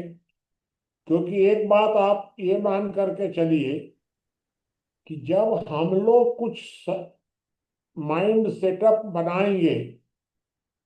अभी मान लीजिए हम लोग 15 लोग हैं, जब हम लोग 30, 40, 50 हो जाएंगे, एक सेटअप बना लेंगे, तो जरूर सरकार हम लोग की बात समझेगी। कुछ लोग तो समझेंगे ही सरकार में, ऐसा नहीं है कि सब लोग नहीं समझेंगे। लेकिन पहले हम लोग अपना सेटअप तो बनाने हैं। हम माने विचारक लोग अपना एक बनावे, उसके बाद सोचेंगे आगे का। लेकिन जो ज्ञान केंद्र हम लोग बना रहे हैं, ज्ञान केंद्रों का यह विषय नहीं है। ज्ञान केंद्रों का तो विषय है परिवार व्यवस्था को मजबूत बनाना है। अब परिवार व्यवस्था में क्या बदलाव होना चाहिए, ये हम लोगों का विषय है, ये वहां का विषय नहीं है। ज्ञान केंद्र में, ज्ञान केंद्र में अगर पूछे कोई कि आप आदर्श परिवार व्यवस्था कैसी बता रहे हैं, कहे भाई बैठ करके विचार किया जाएगा कि आदर्श परिवार व्यवस्था कैसी होगी। पहले परिवारों को संवैधानिक अधिकार तो मिले, पहले परिवार व्यवस्था जीवित तो हो। अभी तो सब परिवार टूट रहे हैं। ये बैठ करके हम लोग अलग से विचार करेंगे कि परिवार व्यवस्था में क्या संशोधन होना चाहिए। तो वहां ज्ञान केंद्र की चर्चा करते समय इन विषयों से बचिएगा। वहां बहस नहीं होनी है, वहां अपने 3 मुद्दे केवल, बस। ये मैं आपको दूसरी बात आपको बता दिया। अब एक बात आचार्य जी ने बताई कि भीमराव अंबेडकर ने कहा था कि ये संविधान गलत है। ये बात एकदम सही है कि भीमराव अंबेडकर ने ये कहा था, शुरू में ही कहा था, अब पार्लियामेंट में ही कहा था। ये संविधान मेरे मन लायक नहीं बना है, ये अंबेडकर ने कहा था। क्या सोच करके कहा था वो एक अलग विषय है।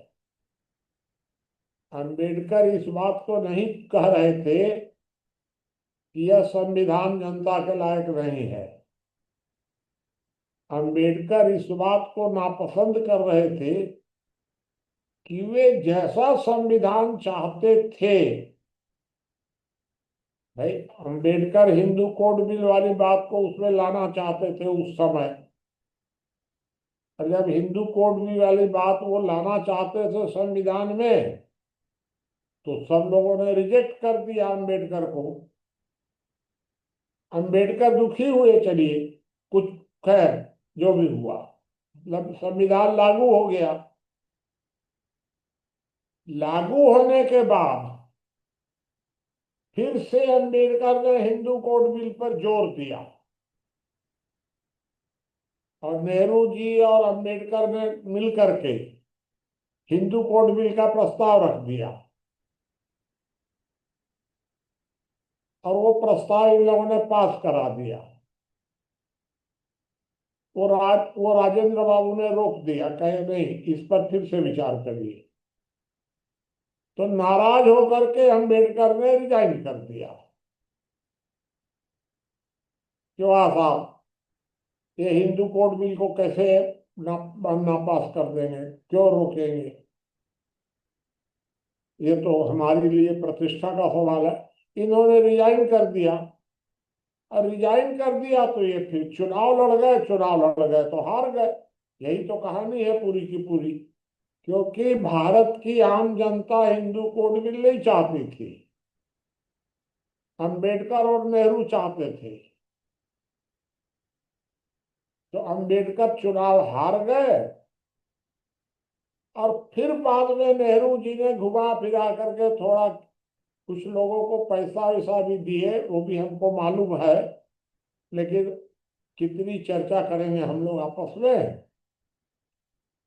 कुछ लोगों को पैसा दिए, कुछ को दबाव डाले, पर धीरे धीरे टुकड़ा टुकड़ा करके उन्होंने पास करवा दिया। ये पूरी घटना इस प्रकार की है। फिर भी मैं आपको जानकारी के लिए बता रहा हूं, ये कोई सार्वजनिक चर्चा का तो ज्यादा विषय नहीं है। चलिए अब आगे आप अपनी चर्चा को आगे बढ़ाइए, अभी काफी समय है आपके पास। आचार्य जी कुछ कहना चाह रहे हैं? जी जी, मैं थोड़ी एक दो बात रखना चाह रहा था। जी बताइए। देखिए, ये तो ठीक है कि जो आम जनता है, समाज है, वो संविधान के विषय में बहुत ज्यादा नहीं जानती है। लेकिन मेरा सोचना रहता है किसी भी पक्ष पर, दोनों तरफ से इसके क्या हानि हो सकती है, क्या लाभ हो सकते हैं। यदि हम शिकार करने बंदूक से जा रहे हैं, ये फेल हो जाए तो क्या होगा। और ये किसी, मेरा अपना मानना है, किसी बुद्धिजीवी का ये होना चाहिए, उसका पक्ष और विपक्ष दोनों देखें। मैं समझता हूं यदि हम 50 लोग और 100 लोग हो भी जाएं, तो भी सरकार पर या जो व्यवस्था बनी हुई उस पर दबाव नहीं डाल पाएंगे, जब तक एक समाज का वर्ग जो है या सामाजिक व्यवस्था से लोगों की आवाज नहीं उठेगी। और उस समाज में आवाज उठाने के लिए हमें उनमें थोड़ी सी कुछ ना कुछ समझ तो विकसित करनी पड़ेगी, या संवैधानिक व्यवस्था पर कुछ ना कुछ बात रखनी पड़ेगी, तभी वो उसको समझेंगे। मान लीजिए अगर हम 100 लोग तैयार हो जाते हैं और 100 लोग जाकर के एक व्यवस्था को देते हैं, सरकार हमसे कह देती है कि भाई लाइए आप समाज से 1000, 2000, 10-20 हजार, 1 आध लाख लोगों का समर्थन करके। अब उनकी तो कोई समझ होगी नहीं, तो वो क्या समर्थन करेंगे, क्या करेंगे। तो मेरा मानना ये, और मैंने ये कई बात रखी है, लेकिन हाँ देखिए बहुत सरल रूप में रखी है। जैसे कि जाना, राज्य के क्या कर्तव्य हैं, सुरक्षा, न्याय। क्या हमें धार्मिक चर्चा से, धार्मिक मंचों से इस बात की, जो राज्य की चर्चा, कल लगभग 1-1.5 घंटे आपके बड़े नजदीक व्यक्ति रहे हैं दिल्ली के, काफी लिखते हैं, मदन मोहन गुप्ता जी, लगभग 1.5 घंटा उन्होंने कॉल की थी और मेरे से बातचीत हुई थी। मैंने कहा आप जुड़ा करिए, जब आप जुड़े हुए हैं। तो उन्होंने थोड़ी सी चर्चाएं की थी और कुछ बातें सामने आई, लगभग 1.5 घंटा बात हुई थी उनसे। मेरी पहली बार उनका ही कॉल आया था। तो मैंने कहा अभी नोएडा में जो कार्यक्रम हुआ था उसमें तो आप आए होंगे। बोले हाँ मैं आया था और अच्छी तरह से बाबा से, मुनि जी से खूब परिचित हूँ। तो ये सारी कहने का मतलब ये, वो भी इस बात का समर्थन कर रहे थे कि जो आम जनता है, इसके बीच में जो गांधी जी का लोक स्वराज है, या जो अन्य गांधी जी जिस तरह की व्यवस्था चाहते थे, ग्राम सभा और ये सारी चीजें, वो जनता के बीच में नहीं जा पाई और आज भी किसी का कोई इस तरह का प्रयास नहीं है। तो फिर यदि वो चीजें समाज में पहुंची नहीं है या अब भी नहीं जा पा रही हैं, तो मैं समझता हूं फिर समाज से हम अपेक्षा ये नहीं कर सकते कि वो हमारे पक्ष की लड़ाई लड़ेगा, या वो लड़ाई से मतलब मेरा ये है कि वो कोई बात कह पाएगा सरकार के संविधान को लेकर के। फिर जैसा चल रहा है वैसा ही रहेगा। और हम 50 लोगों की कोई, हाँ ये तो ठीक है, मैं 1 सेकंड में बात खत्म कर रहा हूँ। ये बाबा का कहना ठीक है कि 50 लोग जो बुद्धिजीवी होंगे, वो संविधान में एक प्रक्रिया रख सकते हैं कि भाई संविधान का प्रारूप ये होना चाहिए, वहां तक तो ठीक है।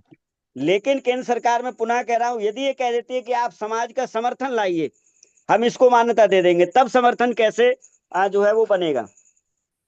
चलिए ठीक है, आपने आपने अपनी बात कह दी, मैंने अपनी बात कह दी। मैं आपको बता रहा हूं ना भाई, मैं आपको ये आश्वस्त कर रहा हूं कि अगर हम लोग 50 लोग मिलकर के कोई बात पास कर देंगे, तो आप यह बात मान करके चलिए कि सरकार उस पर गंभीरता से विचार करेगी। तो मैं इस बात को जिम्मेदारी से कह रहा हूं ना। जी मैं जी कोई ऐसे तो माने ऐसे तो अब मैं आपके सामने बोल नहीं दे रहा हूं कुछ भी, क्योंकि मेरी भी बात तो रिकॉर्ड हो रही है। लेकिन मैं आपको कह रहा हूं कि अगर एक विचारकों का ग्रुप हम लोगों का बन जाएगा 1-2 साल में भी, और अगर वर्तमान सरकार रहेगी तो मान जाएगी। जी ये आप आश्वस्त रहिए। आप कह रहे हैं कि 1000 आदमी जब हमारे साथ खड़े होंगे हाथ उठाने वाले जंतर मंतर पर, तो हो सकता है कि सरकार ना माने 1000 आदमी की बात, क्योंकि सरकार 5000 खड़ा कर देगी। लेकिन सरकार के पास 100 विचारक नहीं है। विचारक तो देश में कुल मिलाकर के बहुत थोड़े से लोग हैं। तो इसलिए मैं इससे ज्यादा और कोई बात मैं बता भी नहीं सकता अभी चर्चा में। जी जी इसलिए हम लोग अगर 50-100 लोग ऐसे गंभीर अगर देश भर में विचारक तैयार हो जाएंगे तो सरकार मान जाएगी। चलिए आगे जी। बताइए।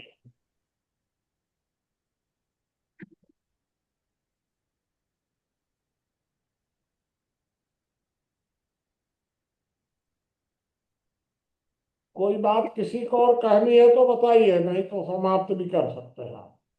मैं 2 लाइन कहना चाहता था। हाँ जी बताइए बताइए। मैं देख रहा था, 2-4 लाइन अध्ययन किए, तो प्रथम लोकतंत्र 18वीं शताब्दी के अंत में 16 और 1779-80 के आसपास अमेरिका में लागू हुआ। तब से लेकर के अब तक पूरे दुनिया में जहां जहां भी संविधान सभा बने, हेलो, हाँ हाँ, जहां जहां भी बताइए। संविधान सभा बन जहां जहां भी संविधान सभा बने, जैसे अमेरिका में संविधान सभा बना और 1779 में संविधान लागू होने के बाद उनको भी भंग कर दिया गया। तो पूरे दुनिया में जहां जहां भी बने वो सब उसके बाद भंग कर दिए गए। तो हमें ऐसा लगता है कि भारत में भी उसी का नकल किए। इन्होंने भारतीय जो पुरातत्व शास्त्र है, धर्मशास्त्र, उसका अध्ययन नहीं किया। इन्होंने देखा देखी पश्चिमी सभ्यता में जैसा होता रहा अमेरिका यूरोपीय कंट्री में, उसी प्रकार से इन्होंने किया, संविधान सभा बनाए और उस संविधान को इम्प्लीमेंट में लाने के बाद उसको भंग कर दिए। हाँ तो ये बात तो भारतीय, सही है आपका कहना।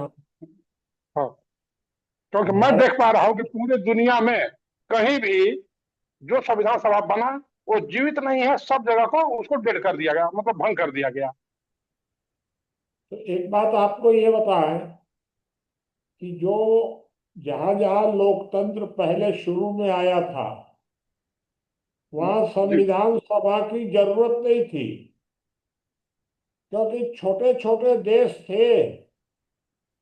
आम लोग बैठ जाते थे, बैठ करके निर्णय कर लेते थे। एक बात आप ठीक बोल समझिए। रहे हैं। हाँ ये मगर हाँ, यही था ये स्विट्जरलैंड वगैरह में। फिर हाँ, बाद नहीं, में ठीक, अमेरिका, हाँ आप ठीक बता रहे हैं। अमेरिका बड़ा देश है। हम्म तो अमेरिका वगैरह में हम्म एक कोई ऐसा नियम है कि अगर एक पार्लियामेंट संविधान संशोधन का प्रस्ताव रखती है तो अगली पार्लियामेंट उसको निर्णय करती है। एक ऐसा भी है, या कहीं कहीं जनमत संग्रह भी होता है। लेकिन भारत में ऐसा कर दिए कि सब कुछ उसी के पास इकट्ठा हो गया सब। कभी यहाँ जनमत संग्रह नहीं होता, कभी कोई ऐसा संशोधन नहीं होता है जो अगली पार्लियामेंट में पारित होगा। इस बारे में भी पता करिएगा तो पता लगेगा आपको कि बहुत से देशों में ऐसा नियम है कि और फिर एक बात और है कि उधर संविधान संशोधन आमतौर पर होता ही बहुत कम है। छोटा छोटा संविधान है, उसमें क्या कितना बदलाव करेंगे कभी। लेकिन ये ठीक बात बोल रहे हैं। हाँ कोई जानकारी होगी तो बताइएगा। ठीक ठीक। नहीं, मैं देखा कि अमेरिका ऐसे कंट्री में भी जब संविधान सभा का गठन किया गया तो 13 साल लग गए उनको अमेरिका का संविधान बनाने में। और 1976 में गठन किया गया और 79 में उनको इम्प्लीमेंट बनाया गया। होगा भाई, हमको नहीं, जो 89 में, 89 में, सॉरी मैं गलत बोला, 89 में उनको इम्प्लीमेंट बनाया गया। देखिए, ये अमेरिका का कॉन्स्टिट्यूशन 89 में लागू हो गया और अब तक अमेरिका के संविधान में केवल 27 संशोधन हुए हैं। ठीक बता रहे हैं। ये अमेरिका के संविधान की क्या तुलना है। वहाँ कई सारे संविधान है, हर एक स्टेट का अलग संविधान है।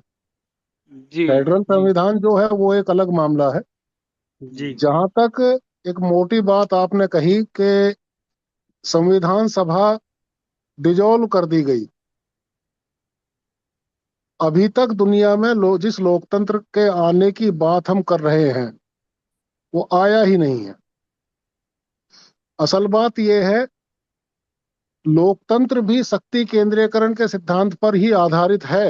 ये मूल बात है, बार बार कहनी पड़ेगी, इसके सिवा इसका कोई जवाब भी नहीं है। जब तक यह सिद्धांत नहीं बदलेगा तब तक डेमोक्रेसी दुनिया में आ ही नहीं सकती है। और अभी तक मानव सभ्यता इतना सोचना ही नहीं सीखी है कि शक्ति केंद्रीकरण के अभाव में भी कोई व्यवस्था बनाई जा सकती है। संविधान सभा का डिजोल्व करने का कारण ये है किसी भी लोकतांत्रिक देश में कि अगर दो स्थितियां बन जाएंगी, जिनकी बजरंग मुनि कह रहे हैं बात, जो इनके प्रतिपादित सिद्धांत है, इन्होंने जो मुख्य बात कही है वो ये कही है कि कानून बनाने की ताकत और कानून लगाने की ताकत दो अलग अलग इकाइयों में होनी चाहिए। तो जैसे ही ये बात सामने आती है, जनता के, आम आदमी के सामने आती है, शिक्षाविदों के सामने आती है, विद्वानों के सामने आती है, तो वो ये सवाल खड़ा कर देते हैं कि ये कंट्रोवर्सी तो, इसका तो इलाज ही कोई नहीं होगा। कानून क्या बनाया जाएगा, लागू किस प्रकार किया जाएगा, इसी पे महाभारत खड़ा हो जाएगा। और इतनी सोच इसलिए है कि अभी तक हमने ये माना ही नहीं है कि शक्ति केंद्रीकरण के अभाव में कोई व्यवस्था बन सकती है। अब उसकी बात हम यहाँ कर रहे हैं। हम जब बात करते हैं जाकर के जनता के बीच में संविधान की, तो जो सुनील देव जी ने कहा, वकीलों का ये बड़ा दावा रहता है कि हम तो जानते हैं, हमने तो संविधान पढ़ा है। मेरा अनुभव ये कहता है, जितने भी वकीलों से मेरी बात हुई है उसमें से एक दो वकील ऐसा निकल सकता है 200-400 वकील में से जिसने संविधान की किताब देखी होगी। नहीं तो कानून की किताब उन्होंने जरूर पढ़ी है। और ऐसे अनेक कानून भारत में निकल जाएंगे जो वर्तमान संविधान के सम्मत नहीं बैठते हैं, फिर भी वे कानून है। संविधान अवधारणा है, कानून नहीं है व्यवस्था की। कानून व्यक्ति के लिए बना है, देश के लिए नहीं बना। लेकिन यहाँ की समस्या ये है, और केवल यही की नहीं, पूरी दुनिया की समस्या ये है कि कानून देश के को चलाने के लिए घोषित किया जाता है। ये बड़ी बुनियादी गलत बात है। ये बातें हैं, अगर होंगी तो निश्चित रूप से मुनि जी का ये जो कहना है कि कुछ लोग ऐसे हों जो व्यवस्थाओं की अवधारणा पर ज्यादा गहन चिंतन कर सके, इस प्रकार के दार्शनिक तत्व विकसित होंगे तो ये बात सिरे से जा पाएगी और लोकतंत्र का जो मूलभूत तत्व है उसे हम समझ पाएंगे। ठीक है, मैं आपको थोड़ा सा और बता दूं। मैं खुद संविधान नहीं जानता था। 92-93 में, 92 के आसपास, उनको क्या पता कि संविधान क्या है, कानून क्या है, सब।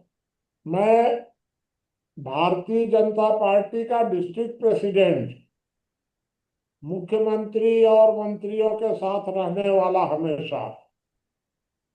क्या मतलब था संविधान से? 92 में जब मुझे ये समझ में आया कि संविधान भी कोई चीज है, तो मैंने एक आदमी को कहा कि भाई हमको संविधान कितना बड़ा होता है।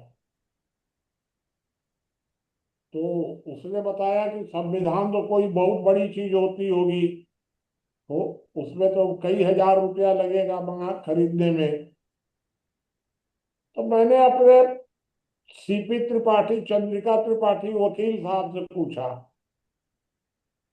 अरे कहा तू फिर में पड़े हो जी, ये लो, ये तुमको दिखाते हैं संविधान।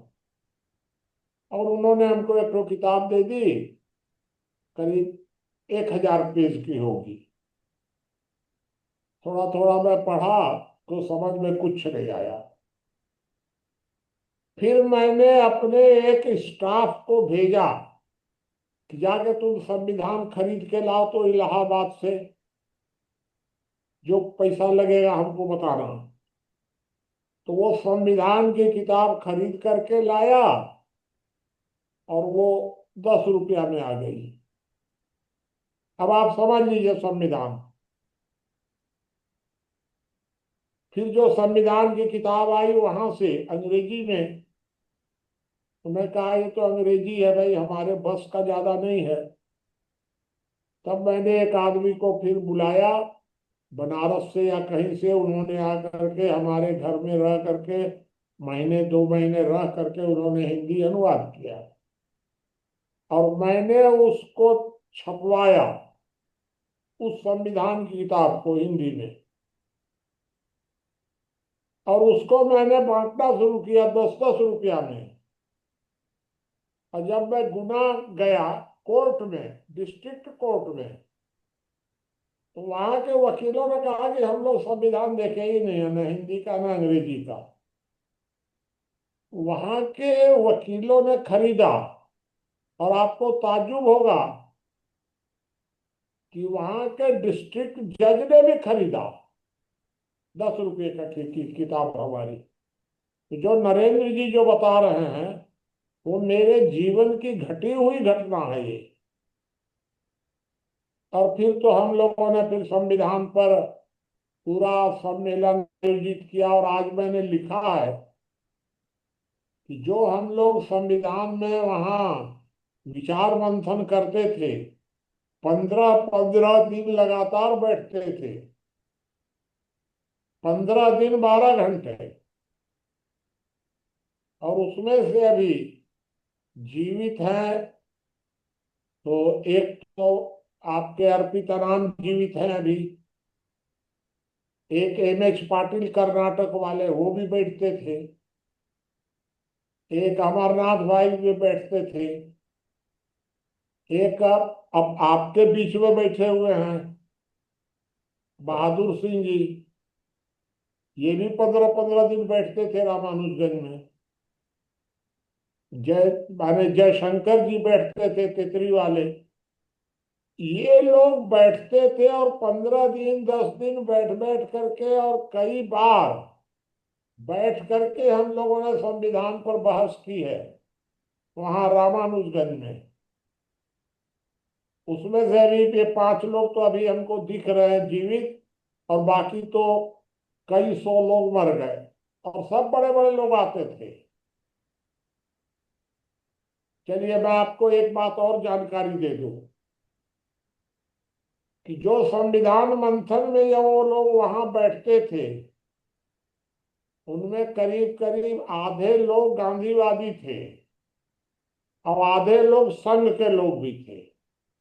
संघ के अच्छे पदाधिकारी भी बैठते थे उसमें, और गांधीवादी तो टॉप थे ही।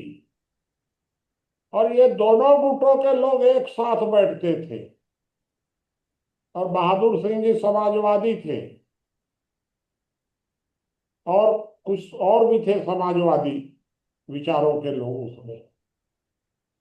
तो हम लोग बैठ करके संविधान, अब आप सोचिए कि 15-15 दिनों तक लगातार 12-12 घंटे रोज, कोई फुर्सत नहीं, नाश्ता पानी कुछ नहीं। नाश्ता करना है वहीं आप कर लीजिए बैठे बैठे, और चर्चा जारी रहेगी। इतनी तपस्या हुई है संविधान के ऊपर, तब आज हम लोग कोई बात बोल पा रहे हैं। ये मैं आपको जानकारी दे दिया, क्योंकि भाई बाकी सब लोग, चूंकि अधिकांश लोग नए हैं, इतनी मेहनत उस समय हुई है संविधान पर। ये राम बहादुर राय जो जुड़े हैं तो 2000 में आए थे। उस संविधान सभा में नहीं बैठते थे, उसके बाद साल भर बाद जुड़े हैं राम बहादुर राय वगैरह। गोविंदाचार्य 2004 में जुड़े हैं हम लोग के संविधान चर्चा में। और तो फिर बाद में लोग और लोग जुड़ते चले गए। ये 4 नवंबर 1999 को हम लोगों ने संविधान पर रिसर्च बंद कर दिया था। 4 नवंबर 1999 को। ये मैंने आपको बता दिया। कोई बात आप और जानना चाहें तो आप पूछिए, नहीं तो फिर समाप्त करिएगा। मैंने मेरे को एक आपको लाइन और इतिहास बताया है। हाँ, बताइए बबलू जी। एक लाइन में मैं अभी तक जितना तो स्टडी कर पाया हूँ मुनि जी, आपने जो समाज शास्त्र पर जो स्टडी की है या जो सिद्धांत दे रहे हैं समाज से जो है, समाज शास्त्र पर। हाँ, मतलब समाज के जो लोग हों, परिवार के या समाज के लोग, हाँ, उनका सरकार में भागीदारी हो। मैं देख रहा हूं कि पुरातन काल से लेके अब तक, अभी तक जो स्टडी कर पाया हूं मैं, कि ऐसा कोई काल दिखता नहीं है कि कोई राजा या भी उससे पहले कोई ऐसा व्यवस्था रहा हो। तो एक नया खोज है आपके द्वारा। अब बाकी हम लोग कितना सफल हो पाते हैं इस पे, और जब तक हम लोग जो नेता मतलब मंत्री विधायक हैं, इनको अगर अपने विचारों से अगर प्रभावित नहीं कर पाएंगे, तब तक हमें नहीं लगता है कि मार्ग आसान हो पाएगा। अरे भाई, कुछ नहीं है प्रभावित करने में, कोई कठिनाई नहीं है। कौन है तो ठीक विधायक है। मंत्री लोग? हाँ, अभी आखिर जो मंत्री हैं वो हमारे तो घर के लोग हैं अभी। हाँ, वही तो बात है। तो अब आपको तो मालूम है। हम्म। लेकिन सवाल बाबा ये है जी कि अगर मैं उसको आज कह दूं कि भाई तू इस बात का समर्थन, नहीं, कहाँ है हमारे पास कोई प्रारूप ऐसा? जब तक अपनी शक्ति बड़ी नहीं हो जाए, तब तक तो कहना उचित नहीं है। कहना भी उचित नहीं है। और अगर वो मानेगा तो उसका उसका वो माने मंत्री पद चला जाएगा बेचारे का। हाँ, चला जाएगा। या जैसे सांसद है अभी हम्म। हमारे क्षेत्र के में, जो सांसद है अभी अंबिकापुर के हम्म। सांसद, तो हम ही लोग के घर के आदमी हैं। हाँ। बाबा जी हाँ,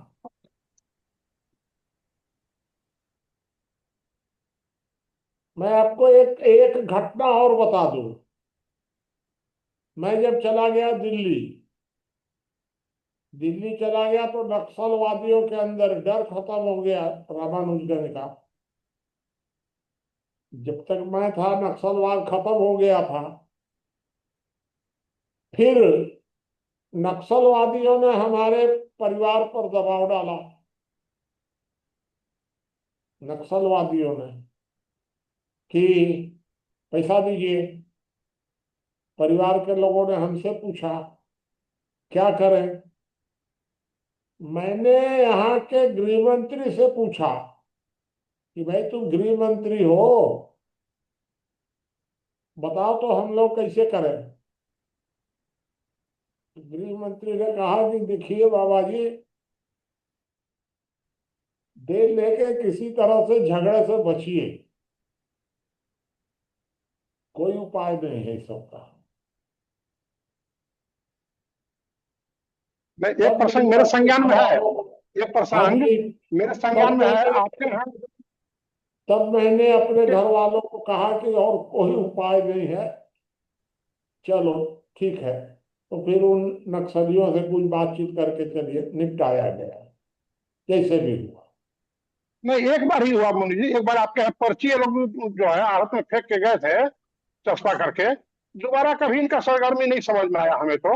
ऐसे ही है तो सब।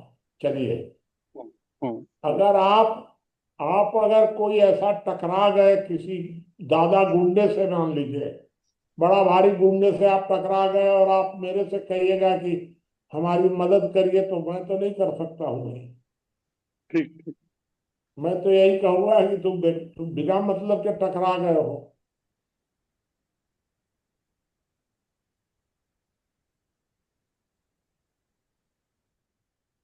वर्तमान व्यवस्था में स्थितियां बहुत भयानक हैं।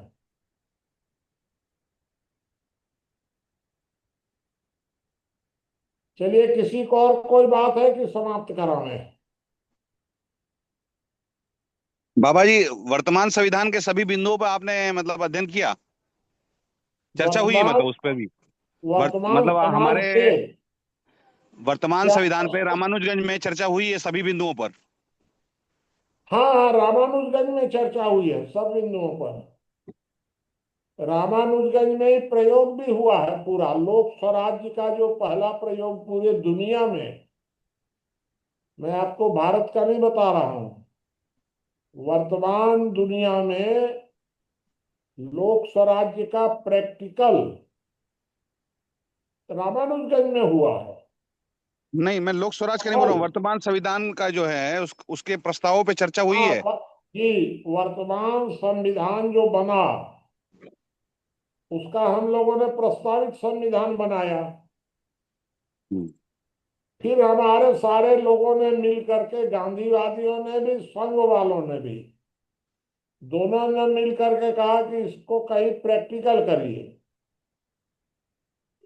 तब हम लोगों ने रामानुजगंज में उसका प्रैक्टिकल किया है 5 साल। और 5 साल में हम लोगों ने प्रूफ किया कि हाँ, ये संविधान बिल्कुल सारी दुनिया के लिए ठीक है। बंद करवाइए, ये बात रामानुजगंज में सिद्ध हुई है 2000 लेकर 2005 तक। ये तो अभी भी इतिहास है पूरा। और मैं इसलिए गारंटी से आपको कह सकता हूं कि लोक स्वराज के अलावा कोई तरीका नहीं है समाधान का दुनिया में।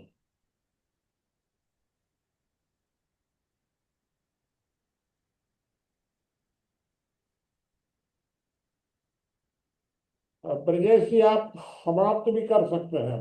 जी। ये तो कल का जो आपके बीच में बैठे हैं रामराज जी भी। जी रामराज जी तो सब देखे हुए हैं पूरा। जी मुनि जी प्रणाम। प्रणाम भाई। हाँ देखे। रामराज जी सब देखे हैं, हम लोगों का भी देखे हैं, हम लोग के विपक्ष का भी देखे, पक्ष का भी देखे, प्रयोग भी देखे, सब देखे हैं। जी जी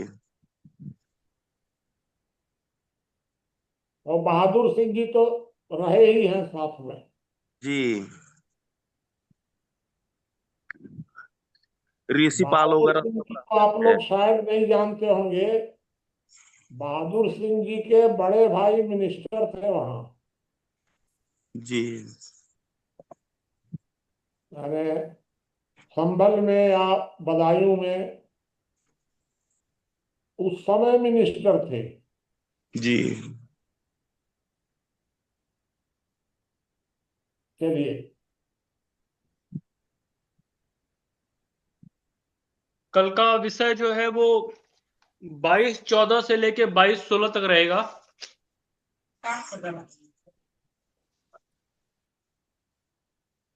ठीक है। जी, ज्ञानेंद्र जी चर्चा को समाप्त कर सकते हैं।